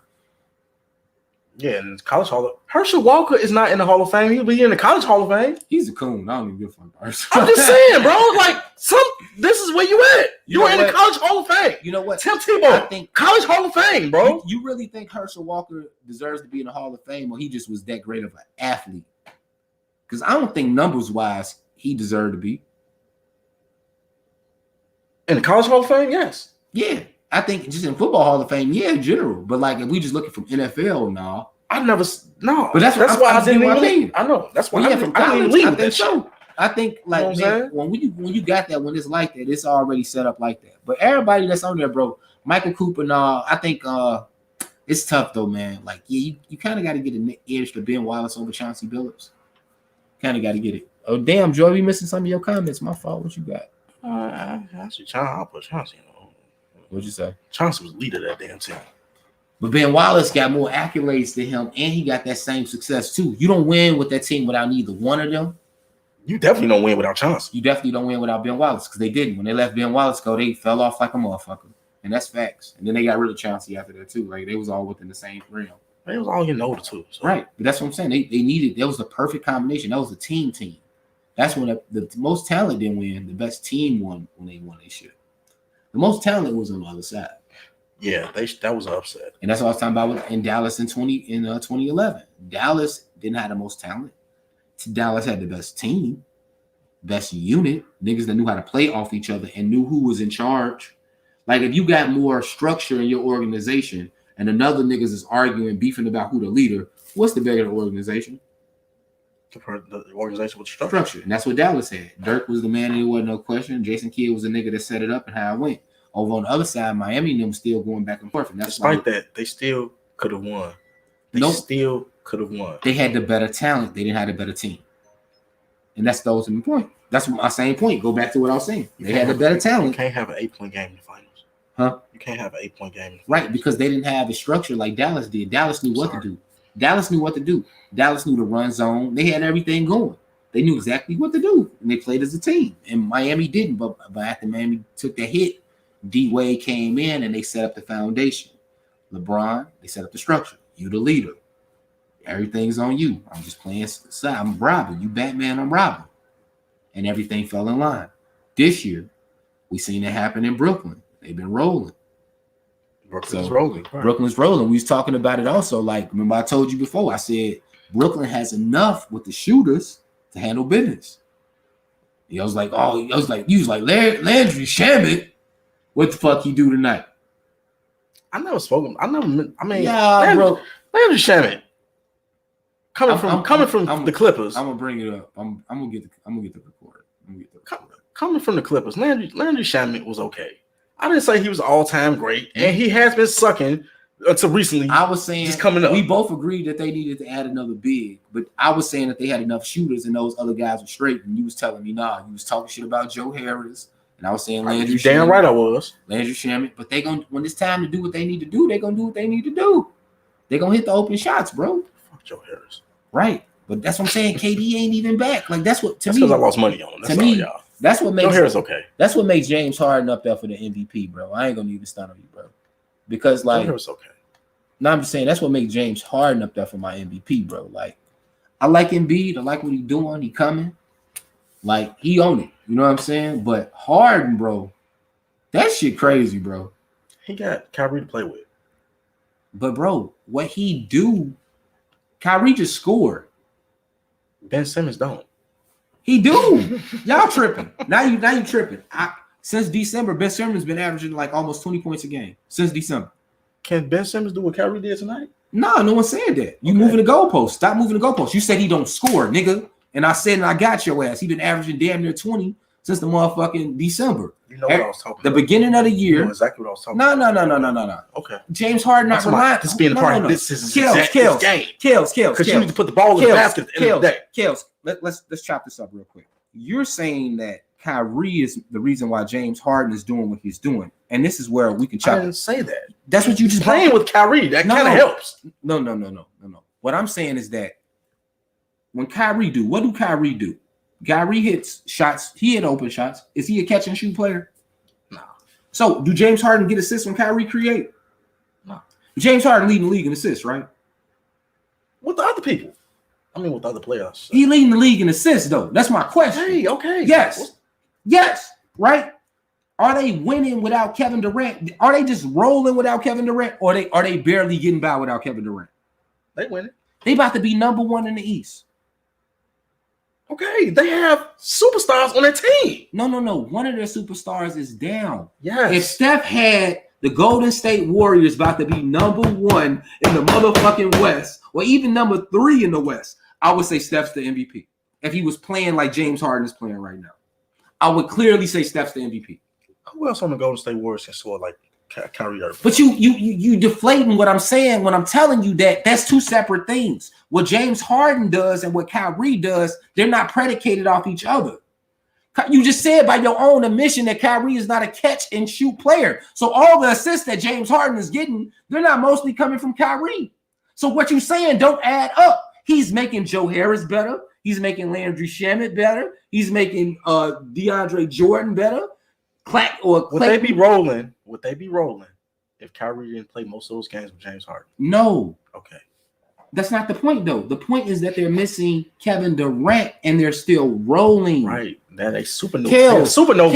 Kills. They gotta stop Kills. Let me ask you this. Kills. Have they still got this elusive big man that y'all been saying that they're gonna need to win the finals? No. And hold on, but no, when they first started playing together and they missed the first 2 games, here we go. This was the whole thing everybody was saying. But bro, they've been killing. You don't have to convince me that they're good. You don't. You really don't. I know that they're good, bro. All I was saying at first was I need to see a couple games, see how they play. Once we saw the first couple, I was like, oh yeah. That ain't what I'm convincing. That ain't what I'm talking about. What I'm talking about is that the level of play James Harden has been putting up. You can get Kyrie, 3 assists from James Harden a game? Not 4, 3. Not 4, 3. I'll be hitting on Kyrie getting 4 assists. No, what I'm saying, you can say that James Harden gets 3 assists off Kyrie a game, no more than 4. Because Kyrie, when he get the ball, he's dribbling and shit like that, right? The majority of James Harden assists, let's say he averages 11, he gets 8 off of these other niggas. Yeah. Right. Throwing lobs to him Brown, like 4 5 times. Bro, he made Brown a nigga that's been doing good. Who the fuck is this Brown nigga that's on the floor with them? He taking his opportunity and capitalizing. But that's what I'm saying, bro. That's all because of what James Harden does. The traffic that he creates. How many open layups do these niggas get, bro? We wouldn't be talking about Brown or Spencer Dinwiddie was playing, right? If he was, because he's still there. Spencer Dinwiddie wouldn't be there if he was healthy. They would have traded James Harden for him. That's when he wouldn't be there, bro, if he was healthy. So what I'm saying is that dude sets up, bro. He been doing this shit for years. The way that he played, like I said before, it's not gonna change. When everybody says, "Oh, he got to change the way," no, he's always been this unselfish. He just wasn't playing with the right amount of talent. And when he said that, look at Houston now. They the worst team in the league when he left. He did that. No, he didn't do that. They would have been mediocre. They would have been where Steph Curry at right now. If he's the MVP, then they shouldn't have been. Right. So why Steph Curry down there? Watch where you talk. Watch where you talk. Wait the fuck a minute. Who got more to use right now? Steph Curry. Who got more to use right now? Steph Curry or James Harden? James Harden. You lie as hell. You lie. Let's go one by one. Let's go break it down. Let's go. You got first. Oh my fucking God. You say James Harden got more. You say Kyrie, right? Yes, Kyrie, bro. Okay. That's a game changer. Kyrie, and nothing compares on the team with Kyrie. No. Nothing. But I'm going to go next because I'm going to got my next pick. I got Andrew Wiggins. You go. Who you got? We drafting out of both of these teams. Please pick. You got the next pick. Please pick. No, this proving who got better talent, bro. And what I'm talking about, the nigga that leads the talent is James Harden because he averages assists, he sets the niggas up, he's the chef in the motherfucking kitchen getting everything going. Without that, they don't motherfucking win, even with Kyrie. So your point don't hold motherfucking water at all. It don't. So let's Kyrie go. is better than James, than Andrew Wiggins and Kelly Oubre. That's one player. But I'm saying you outnumber them in players by 4 or 5. You got about 4 or 5 more better players than Brooklyn do. Let's go. So the number 1 pick you got, you pick Kyrie. I got the next pick. My number 1 pick is I'm taking Andrew Wiggins. We're drafting between the Warriors and the Nets. This is objective as hell. This takes out all feelings. We talking about talent between the two teams. We're going to see at the end of this draft who got some more who from who team. So you got next. He has Kyrie, bro. No, he has Kyrie. That's one player, bro. Kyrie had 40 tonight, bro. Brown and none of them motherfuckers had that tonight, bro. Kills. Kyrie. That's important. Kills. Kyrie can shoot a lot and shoot you out the game. It's all. They have not lost. Kills. It ain't because of Kyrie. He been winning with Kyrie out. So what is you saying? He won 1 game with him, bro. He won multiple games with him out, Phoenix game. He beat Phoenix. What their record is, bro? Fuck out of here. Bro, has his numbers fell off in that time process? And them niggas was playing out their goddamn man. Everybody playing out their man. But he leads them, bro. He's a chef in the kitchen. He's the point guard. How can you take that away from him? I'm taking nothing away from him. You is. You trying to say that he got no, bro. He win without Kyrie. They would be mediocre, bro. They would be mediocre without Kyrie, bro. He wins. And James Harden. He wins. It's Houston right over. I'm not saying that. Like, yeah, he got a team, but what I'm saying, when his players is out, he's still beating the top teams. He still got that team since he got there. No training camp. Fell right in because of his style of play. Everybody said, "Okay, y'all, we giving the ball to James Harden. We playing off him." Okay. And it's been working. They about to be number 1 in the East with no big man, bro. Like, that's bullshit, bro. For you actually saying you acting like you got to convince me that they good. I'm not convincing you that they good. What I'm saying is that, and I've been talking from the beginning, you missing my point. I know that I'm not agreeing with you that James Harden is James Harden is the MVP. I'm not agreeing with you. So let's go back to what you said and what we was talking about. I asked you who had more, and you put yourself in a corner, and you said that James Harden has more to play with than Steph Curry at the current moment. And I said, let's solve this objectively and not get caught up in top feelings. The best way to see it is that who drafts more players from this is stupid, bro. You know that Kyrie Irving is way better than anybody who stuck out on his fucking team. Not the combination, including Draymond. No, not the combination of having all those players together, bro. He don't. If James Harden had those niggas in the West, he'd do better than Steph Curry. I could put my life on. He shows you everywhere he go, he does more with what he has. With less. Why did he leave Houston then? Because they was trash. Then he trash. No, he not trash. Fuck. They was trash. I don't even mean to say that about James Harden. Kills. If they weren't trash, they'll at least be 400 with him gone, right? He got John Wall and fucking. No. Kills. He just didn't want to play with them, bro. He sabotaged them. Kills. He sabotaged them, bro. How did he sabotage them? They still should win without him. Sabotaged them, bro. No, Kills. If he linked that deal like he that deal, they should win without him. They should. They the worst team in the league since he left. So was he wrong in his assumption of saying we ain't have enough here? No, he wasn't. They actually was winning when he left. Christian Wood got hurt and they ain't won a game since. Right. They didn't have no depth. They ain't got no big. They don't have no big inside, especially with Capella going. So, they fucked. Right. So with that's why they lose. They can't rebound the ball and do shit. That's why they lose. But James Harden was playing with their ass, and they wasn't doing shit. He was sabotaging them, bro. That ain't right. Now he playing with the Brooklyn and shit. Now he the MVP. We're talking about were they good enough to do anything like what they're doing, what he's doing now? I believe they were. Well, Christian Wood, they could have did a little something, bro. They cut Cousins, bro. So that nigga wasn't good enough. Cousins wasn't good enough. They about to trade Victor Oladipo. He's not good enough. They about to move off fucking Tucker. They about to move off everything. Nothing is good enough for them to keep. If what you're saying is true, they'll still be trying to hold on to something. What are they holding on in Houston? Shit. So just like James Harden said, ain't none of these niggas worth shit. So when he leave, oh damn, we gonna hold on to something because it's worth something. Oh damn, ain't none of this shit worth shit. So we just gonna come up off of it. What they doing? If James Harden truly makes everybody better, he would have something in Houston. He shouldn't have to surround himself with people. He was honest with the people. He said, man, we ain't got enough here. This ain't gonna work. Y'all decided to make moves without consulting with me. Y'all got rid of my mans who I fuck with, right? So since y'all want to do that, I want to move out. I want to be out. Peace out. He sabotaged them. But you never know what type of relationship he had with the previous owner. But they did everything that man wanted. No. The previous owner did. This new niggas didn't. That's what you missing. Fertitta didn't come in following none of that shit that was going on before he bought the team. That's why Daryl Morey gone. They wasn't winning. They was winning. They wasn't getting over the hump. That's different than not winning. They were still winning. They were right there.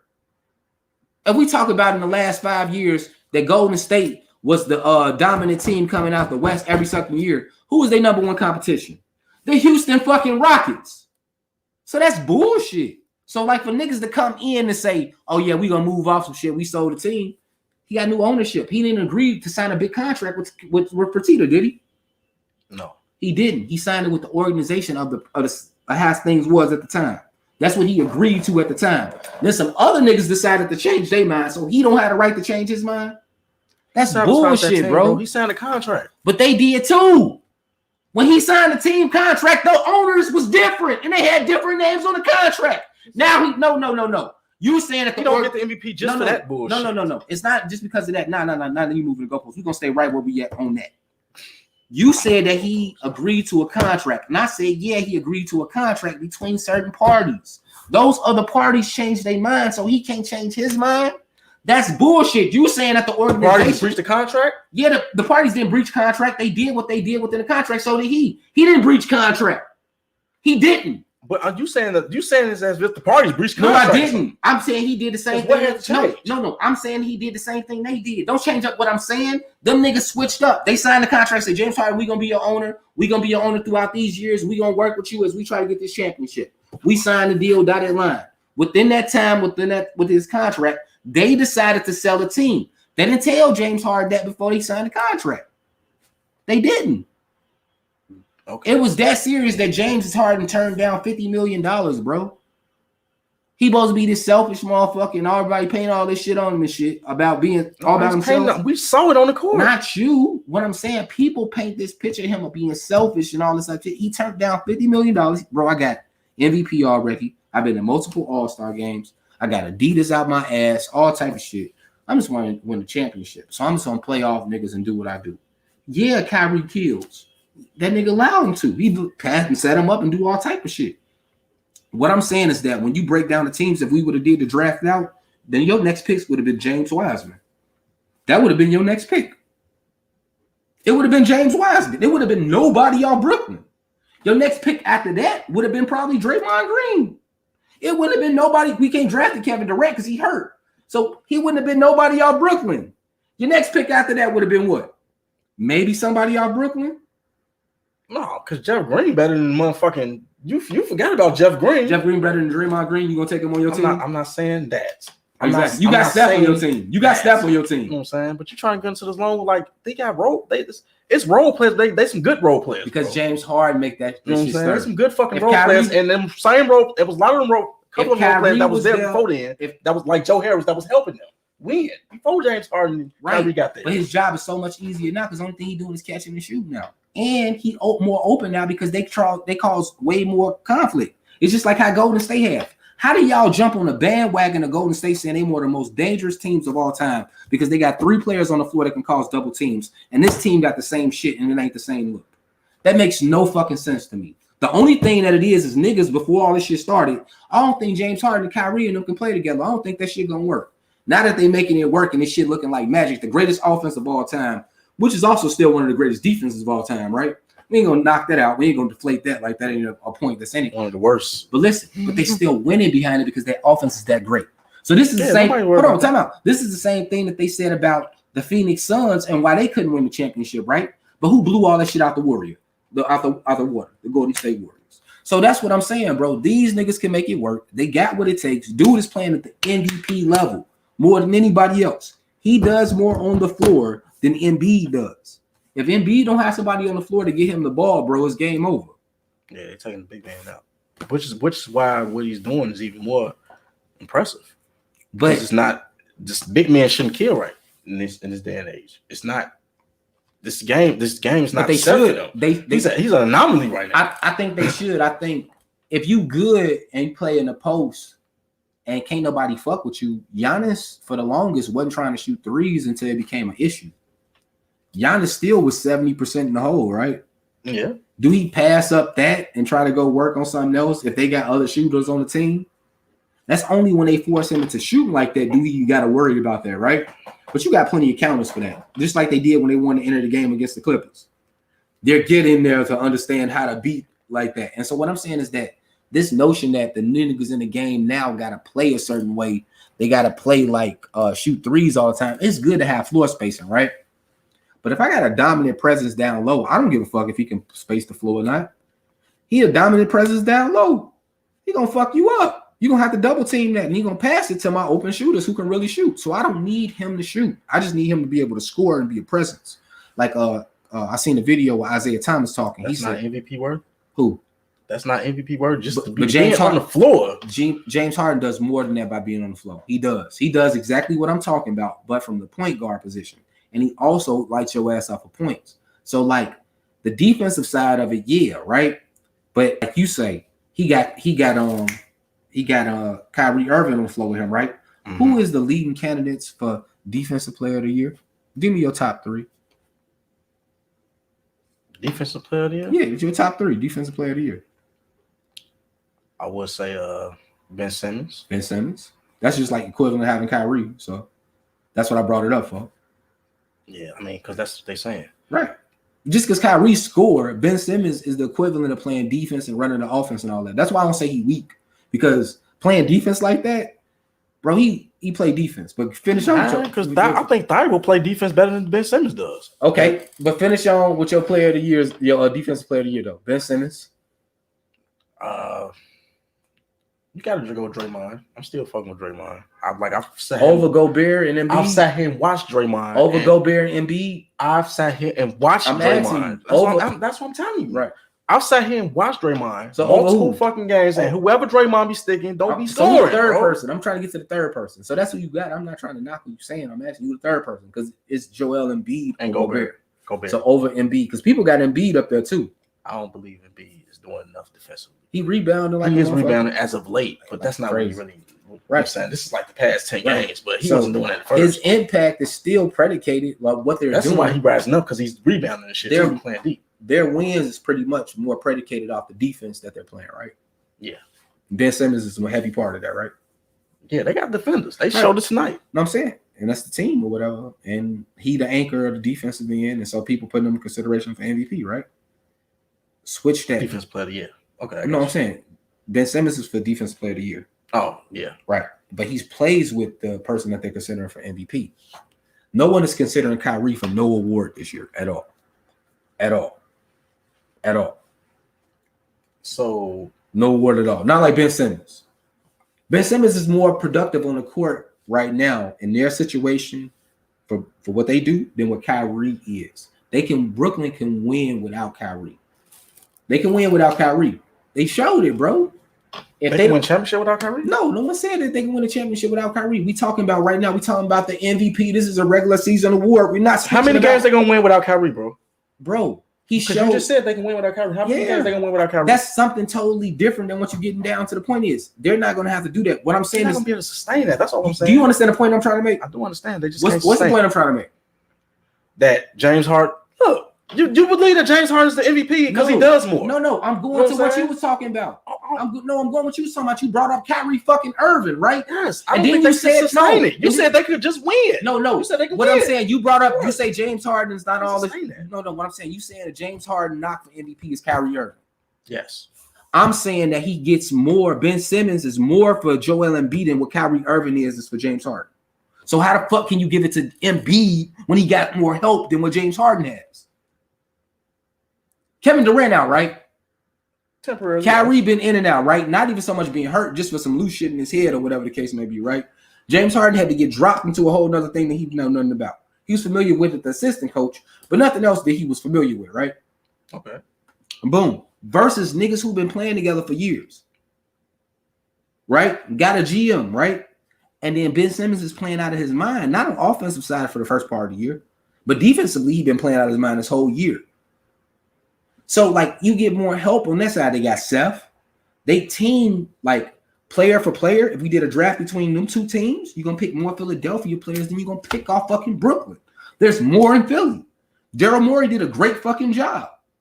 You're going to take Milton and Maxey before you take fucking Joe Harris and fucking Shamet. It's a wash. But that's what I'm saying. They Hold role players. on. Shannon and Milton and them young. That's why you gonna take the risk on them. And they got talent. Joe Harris has been in the league for about 7-8 years. You know what you're getting there. So it's more of an upside there. It's more talent in Philly than it is in Brooklyn overall. It's just bigger talent in Brooklyn. Kevin Durant, James Harden, Kyrie Irving. After that, Philly got your ass. So let's do pair to pair. Embiid, Durant, right? Okay. You're gonna get an edge to Durant a little bit, but Embiid is a big man. You can argue that back and forth, right? Durant has that edge. I say Durant too. We both agree with him. People can argue that. Harden got the Durant the edge over Ben Simmons, all that, right? Kyrie got the edge over Tobias Harris, right? Seth got all the rest of them niggas. Seth got everybody else after that, bro. I'm not drafting nobody else after that. Joe Harris and Seth. Seth Curry. I compare both. Steph Curry shoot three. Joe Harris is actually shooting better than Seth. No, he's not. Seth is shooting better than his brother this year. Since he came back from COVID, he's shooting better than his brother this year, bro. Before COVID, bro. Overall for this year, his stat for this year, he's shooting better than his brother. And for like his career, he shoot better than his brother. He don't shoot as much either. Right. So I'm still taking Seth, though, and he younger too. I'm taking Seth over Joe Harris, bro, all day, every day. This is not he a fucking Curry. That's blasphemous. Blasphemous. I don't like Joe Harris anyway. So you say you would take Joe Harris over Seth Curry. I didn't say Joe Harris. I didn't say that. All I said was it's a fucking wash. It's not a wash. You know what I'm saying? No. Joe Harris can shoot just as good as Seth. He can't. I mean, just like you flip him around. Who gives a fuck? No. He cannot dribble and set up niggas just as much as Seth. I promise you, Seth averaged more assists than him. He got more production than him. So I'm taking him along based off that much. I can bet you this, just off some objective shit. Seth Curry is more productive than Joe Harris per 36 minutes, per 48 minutes. I can promise you that. I can guarantee that. If he's on the floor, he's more productive than that nigga. And I like Joe Harris. I bet on Joe Harris more than you do. I don't exactly fuck Joe Harris at all. Fuck right. So don't hit me with that. Don't miss me with that shit, nigga. No, he suck. Miss me with that shit. But overall, but it's comparable. Overall, like I said, man, I got James Harden my front runner right now. It's my MVP. Embiid number 2. I don't really give a fuck. You can switch them on. I don't give a fuck about who else after that. Because if they get the number 1 record in the East and Kevin Durant stays out for the end of the year, bro, that's the MVP. I think somebody else. It's a lot of motherfuckers. It's like Steph, Dame. They still in there or whatnot. Dame would have to get to the top 4, which I don't see them doing. It's hard. Did they win tonight? I don't know. I ain't checked. The top 4, no, I don't see them get to the top 4 in the West. Not top 4. Nah. Phoenix, Utah, and both LAs. They not getting over them. None of them. And then depending on where LA go, that's gonna be something. Yeah, something else that we're gonna get into. Let's talk about LaMarcus Aldridge on the move. Where you think LA going? To the Bulls. To the Bulls. I'm just joking. You see how I said that shit? I'm like, to the Bulls. Fuck the Bulls. You don't need to come to the Bulls. Especially fuck them tonight. Yeah. Y'all fuck me up. I don't know, man. LA, I think he could be some help. I think Boston is the dopest place I like to see LA in. And if they move Kyle Lowry, I like to see Kyle Lowry go to Philly. Or LA to the Clippers. Let Kyle Lowry get to the Clippers. That'd be dope. They need a point guard. I seen a trade deal. They was talking about sending Lonzo to play in Charlotte with his brother. I could see Jordan doing some goofy shit like that. Why would he do that? Because they want to get off Rozier's contract. Like, at this point, I don't think they're trying to win with LaMelo. I think they're trying to develop LaMelo. And I think they're going to milk him for as much as they with. So probably like his 3rd, 4th year, they'll try to win with him. But, like, I think now they can make it to the playoffs this year. I'm going to put some money down if they make it to the playoffs this year. Yeah, they in a weak-ass East. And then, like, they got to play Gordon Hayward, right? But then, like, Rozier contract up. And they ain't going to have enough to sign him back and still pay Hayward and then have the money set up to pay LaMelo. Mm-hmm. So they're going to have to get rid of Rozier for some other shit. And so get rid of Rozier for his brother. So then now you got a little bit more to sell and bake off of before you have to start winning. You can sell the boys. You can sell them. You can sell that. You can do that for a year or 2. Jordan don't do that. But what I'm saying, you got the right ball. You got the right ball. He fucked up by giving Gordon Hayward all that money. You could sign Gordon Hayward, but when you give him all that money, you can't bring nothing in because niggas will come and play with LaMelo, right? You fucked up on that one, Mike. Right. I don't know why the fuck you did that. You got to get yourself out this hole, bro. $80 million. That's what they need a dominant. He need a dominant big man. Like the best thing to get LaMelo is Embiid as nigga, a big man that can shoot, dunk, and do all that. DeAndre Jordan. Nah, you need something new age because a Karl Anthony Towns. That's what you need. The floor got to be spaced. LaMelo. Oh, they had a chance to get him though. It could have been LaMelo and Karl Anthony Towns. They slow, but I like the Anthony Edwards pick. But what I'm saying is that you got to be able to have a floor space because LaMelo don't shoot that well. He had to always be able to drive. That's what made Magic Code like you got to be able to space the floor. Like with Ben Simmons, he'll be better if you just had number shooters around him because he can drive against anybody. No, even though he can't shoot, he can beat anybody off the dribble, bro. Who's stopping Ben Simmons off the dribble? He had a quick first step. Right, and he big as fuck. So if you do cut him off, he can post you up and get the. That's what it is, bro. That's what Magic did. I want to see more, but okay. That's what, when Magic attacked offensively, it wasn't stepping back to no jump shots and no shit. That wasn't even in the package. Listen, it was the same thing. It was either I beat you off my first step or I post you up. But he had the size and the speed and the handle to do it. Ben Simmons got all those same things. That's why I always compare it to him as a comp. He ain't as good as him, but as a comparable player with skill set. Yes. Magic can shoot better than Ben, that's no doubt. But like defensively, Ben got Magic. Yeah. Passing ability, Magic over Ben a little bit, and scoring ability, Magic over Ben. But like this Magic fucking Johnson, this is all-time great. So for you to be even in a comparison with this nigga, that's some dope shit, bro. For you to be that tall, to be able to dribble, set up niggas, rebound, play defense, affect the game without the traditional way of what motherfuckers expect. Are you scoring the ball? Like, that's way more important, bro. Iverson made it to the finals without nobody else scoring, bro. Now he deserves the fucking MVP. No. But you gotta got it too. But you gotta remember this too, though. Everybody else, what was the mission? They played D. No. Offense. They did everything else. Get a fucking ball right. But they did everything else. So what was more important for like Allen Iverson? Not what he did for him. Because if he did what he did and they didn't do all that shit, it wouldn't have worked. He needed all of them. That's why when he won MVP, he thanked that ball them bum ass niggas. And none of them niggas go and help him on the offensive side like that. But whenever they got the ball, they look for him, right? Right, that was knowing. And that's what Ben Simmons do. He know I ain't the scorer, but I'm going to get the ball to the niggas to do. As far as on fast break threes, he lead the league for like assists on most fast break threes.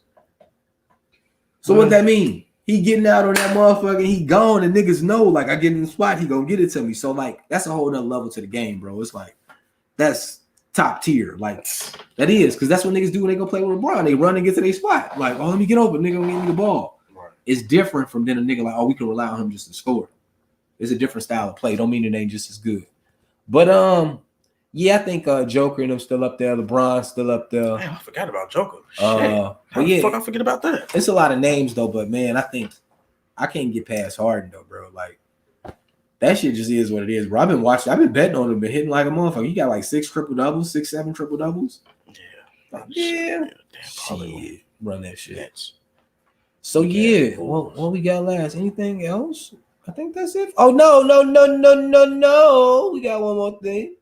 We got the motherfucking racism in basketball. I'm gonna let you break down, Coach. Racist. I wouldn't even say all that, and that might not be even a popular opinion. Let's go back to shit being too damn PC. But give him the setup though. Tell him what happened. He was giving a rah-rah speech to his damn teammates, trying to motivate them. So he told them to stay on the plantation.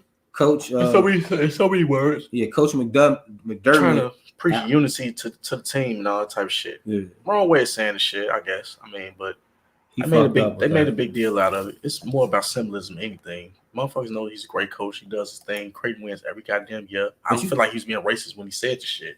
And I'm not on the outside looking in. But you gotta be careful. He has an all black words.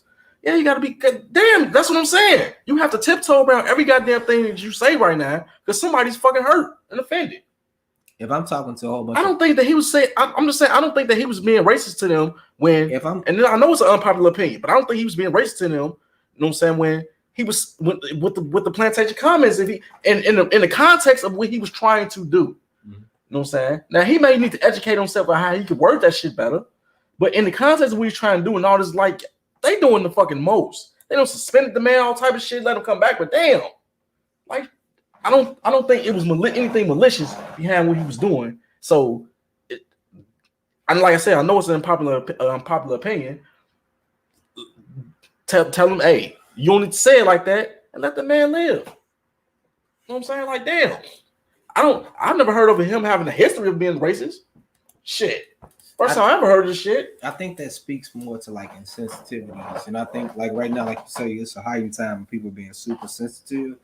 But I think in certain standards, like you have to be, because you know, I had to have a sit down with myself. Like we used to always say back in the day we was cool with nigga over nigger, right? Mm-hmm. But it's the same word. It's just really about where you from and how you say it. Because nigga is more like a southern thing. Yeah, but you know the context when some motherfuckers Nah, tell you it's not. nigger, you know they being malicious What I'm with saying, that shit. What I'm saying is that we put the context and the difference because of the reference points that we said it came from, right? But when you do the origin of it, it doesn't fall out. It falls apart. When you figure out, when you trace back nigga far enough, it goes down to the South. That's the way the South said it. So we do take shit and we remix shit and we make our own of it, right? But we can't escape the history behind the shit, right? We can't. So it's a sensitivity. Like if you say something to me and I find it offensive, I'm gonna give you a pass the first time. I'm gonna say, hey bro, I find it offensive. Please don't go there again, right? We had those moments. Like, yo, don't go there again. It's a pass in a sense. You know what I'm saying? I find that I'm offensive. I'm offended by that. Don't call me that. Don't bring that shit my way. Don't step to me like that. We got that. So we always get that person that first pass. What I'm saying is that this is very similar to the Drew Brees shit. It's very similar to a motherfucker being ignorant because of their privilege. Drew Brees is on some bullshit. No, what I'm saying, they're ignorant to their privilege. Like you're saying that he used the word plantation, right? Knowing that he knows about slavery and plantation. There's no American that's on America, that was born in America, white, that don't know what the fuck a plantation is. And if you tell a black person to go back to the plantation, you understand the context of what that is, right? Okay. It's the difference between just saying the word plantation. She grew up on a plantation and telling somebody to go back to the plantation. You don't know how he was saying it, what the tone he was using. I'm just saying, like it's coming. We on the outside looking in. You don't let me finish my thought. Okay, go ahead. I'm saying we don't know that, right? So I'm saying I'm breaking it down between the difference between you, a motherfucker telling you to go back to the plantation or telling you a story about Rosa Parks growing up on a plantation. There's one to be offended with and one not to be, right? Yeah. But in society, the words themselves carry shit like that. Can you go inside the church and say bitch? Yes. You can. You shouldn't. Nah, it's what the hell you want to do. What I'm saying, it's a social contract that comes with you going inside the church. You take your hat off when you go into church, right? No. You do. You should. You do. You don't take your hat off when you walk in the church. Motherfuckers gonna check you, bro. Niggas is gonna walk up to you. They're gonna ask your ass to leave or to take your hat off. Because it's already, even if you don't want to follow it, if you don't want to follow it, there's already a rule established. There's a custom and a standard that comes to everything. That's what I want you to get to understand. So Skip to My Lou was talking the other day about being coached by Sam Vincent and why he got traded out of Toronto and he left. He said Sam Vincent came into the locker room saying, y'all playing like a bunch of bitches. Okay. He was offended by it. So he wanted to get traded because he felt like he was about to go whoop Sam Vincent ass. We come from because he was playing like a bitch. That was Sam Vincent's opinion. So in his words, and so Rayford felt like, so was Rayford wrong to feel like that he called him a bitch? That's not what he was talking about. And you know that. No. That's the extra shit I'm talking about, bro. No. That's what I'm talking about. No, that's not extra shit. You're being extra because you telling He not sitting there saying you a bitch, you a bitch, you a bitch. No, Kelvin, y'all playing like bitches. As a basketball player, as an athlete, you know what that means. Kelvin, if he came in and said y'all acting like bitches, whatever the case may be, that's your subjective opinion of how to take that. You can't tell somebody how to react. So he from New York. We from a place where our bro, when we was playing basketball, right? Our main bro.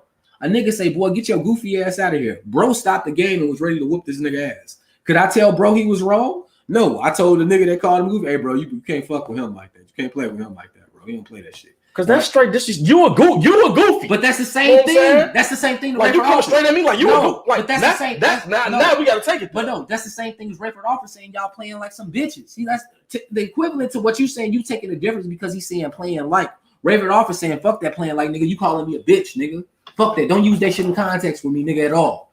As a man, he has that right, bruh. If you motherfucker call you up to say some shit like that slick to you, you got a right to check that nigga. You do. If a nigga say, boy, you act like a motherfucking goofy, what's worse? Acting like a goofy or acting like a bitch?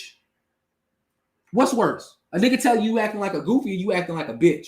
Which one you gonna respond worse? You're coming. The difference is what you're saying. You're coming directly at me saying that. He did. He came in. He was doing it to the team. You still individuals, bro. He was like, goddamn. You know, and it's coming from the coach. You have to put the context in when you're saying this, bro. He talking about everybody that was on the floor, right? Okay. And if I'm one of the niggas on the floor, that's who you talking to.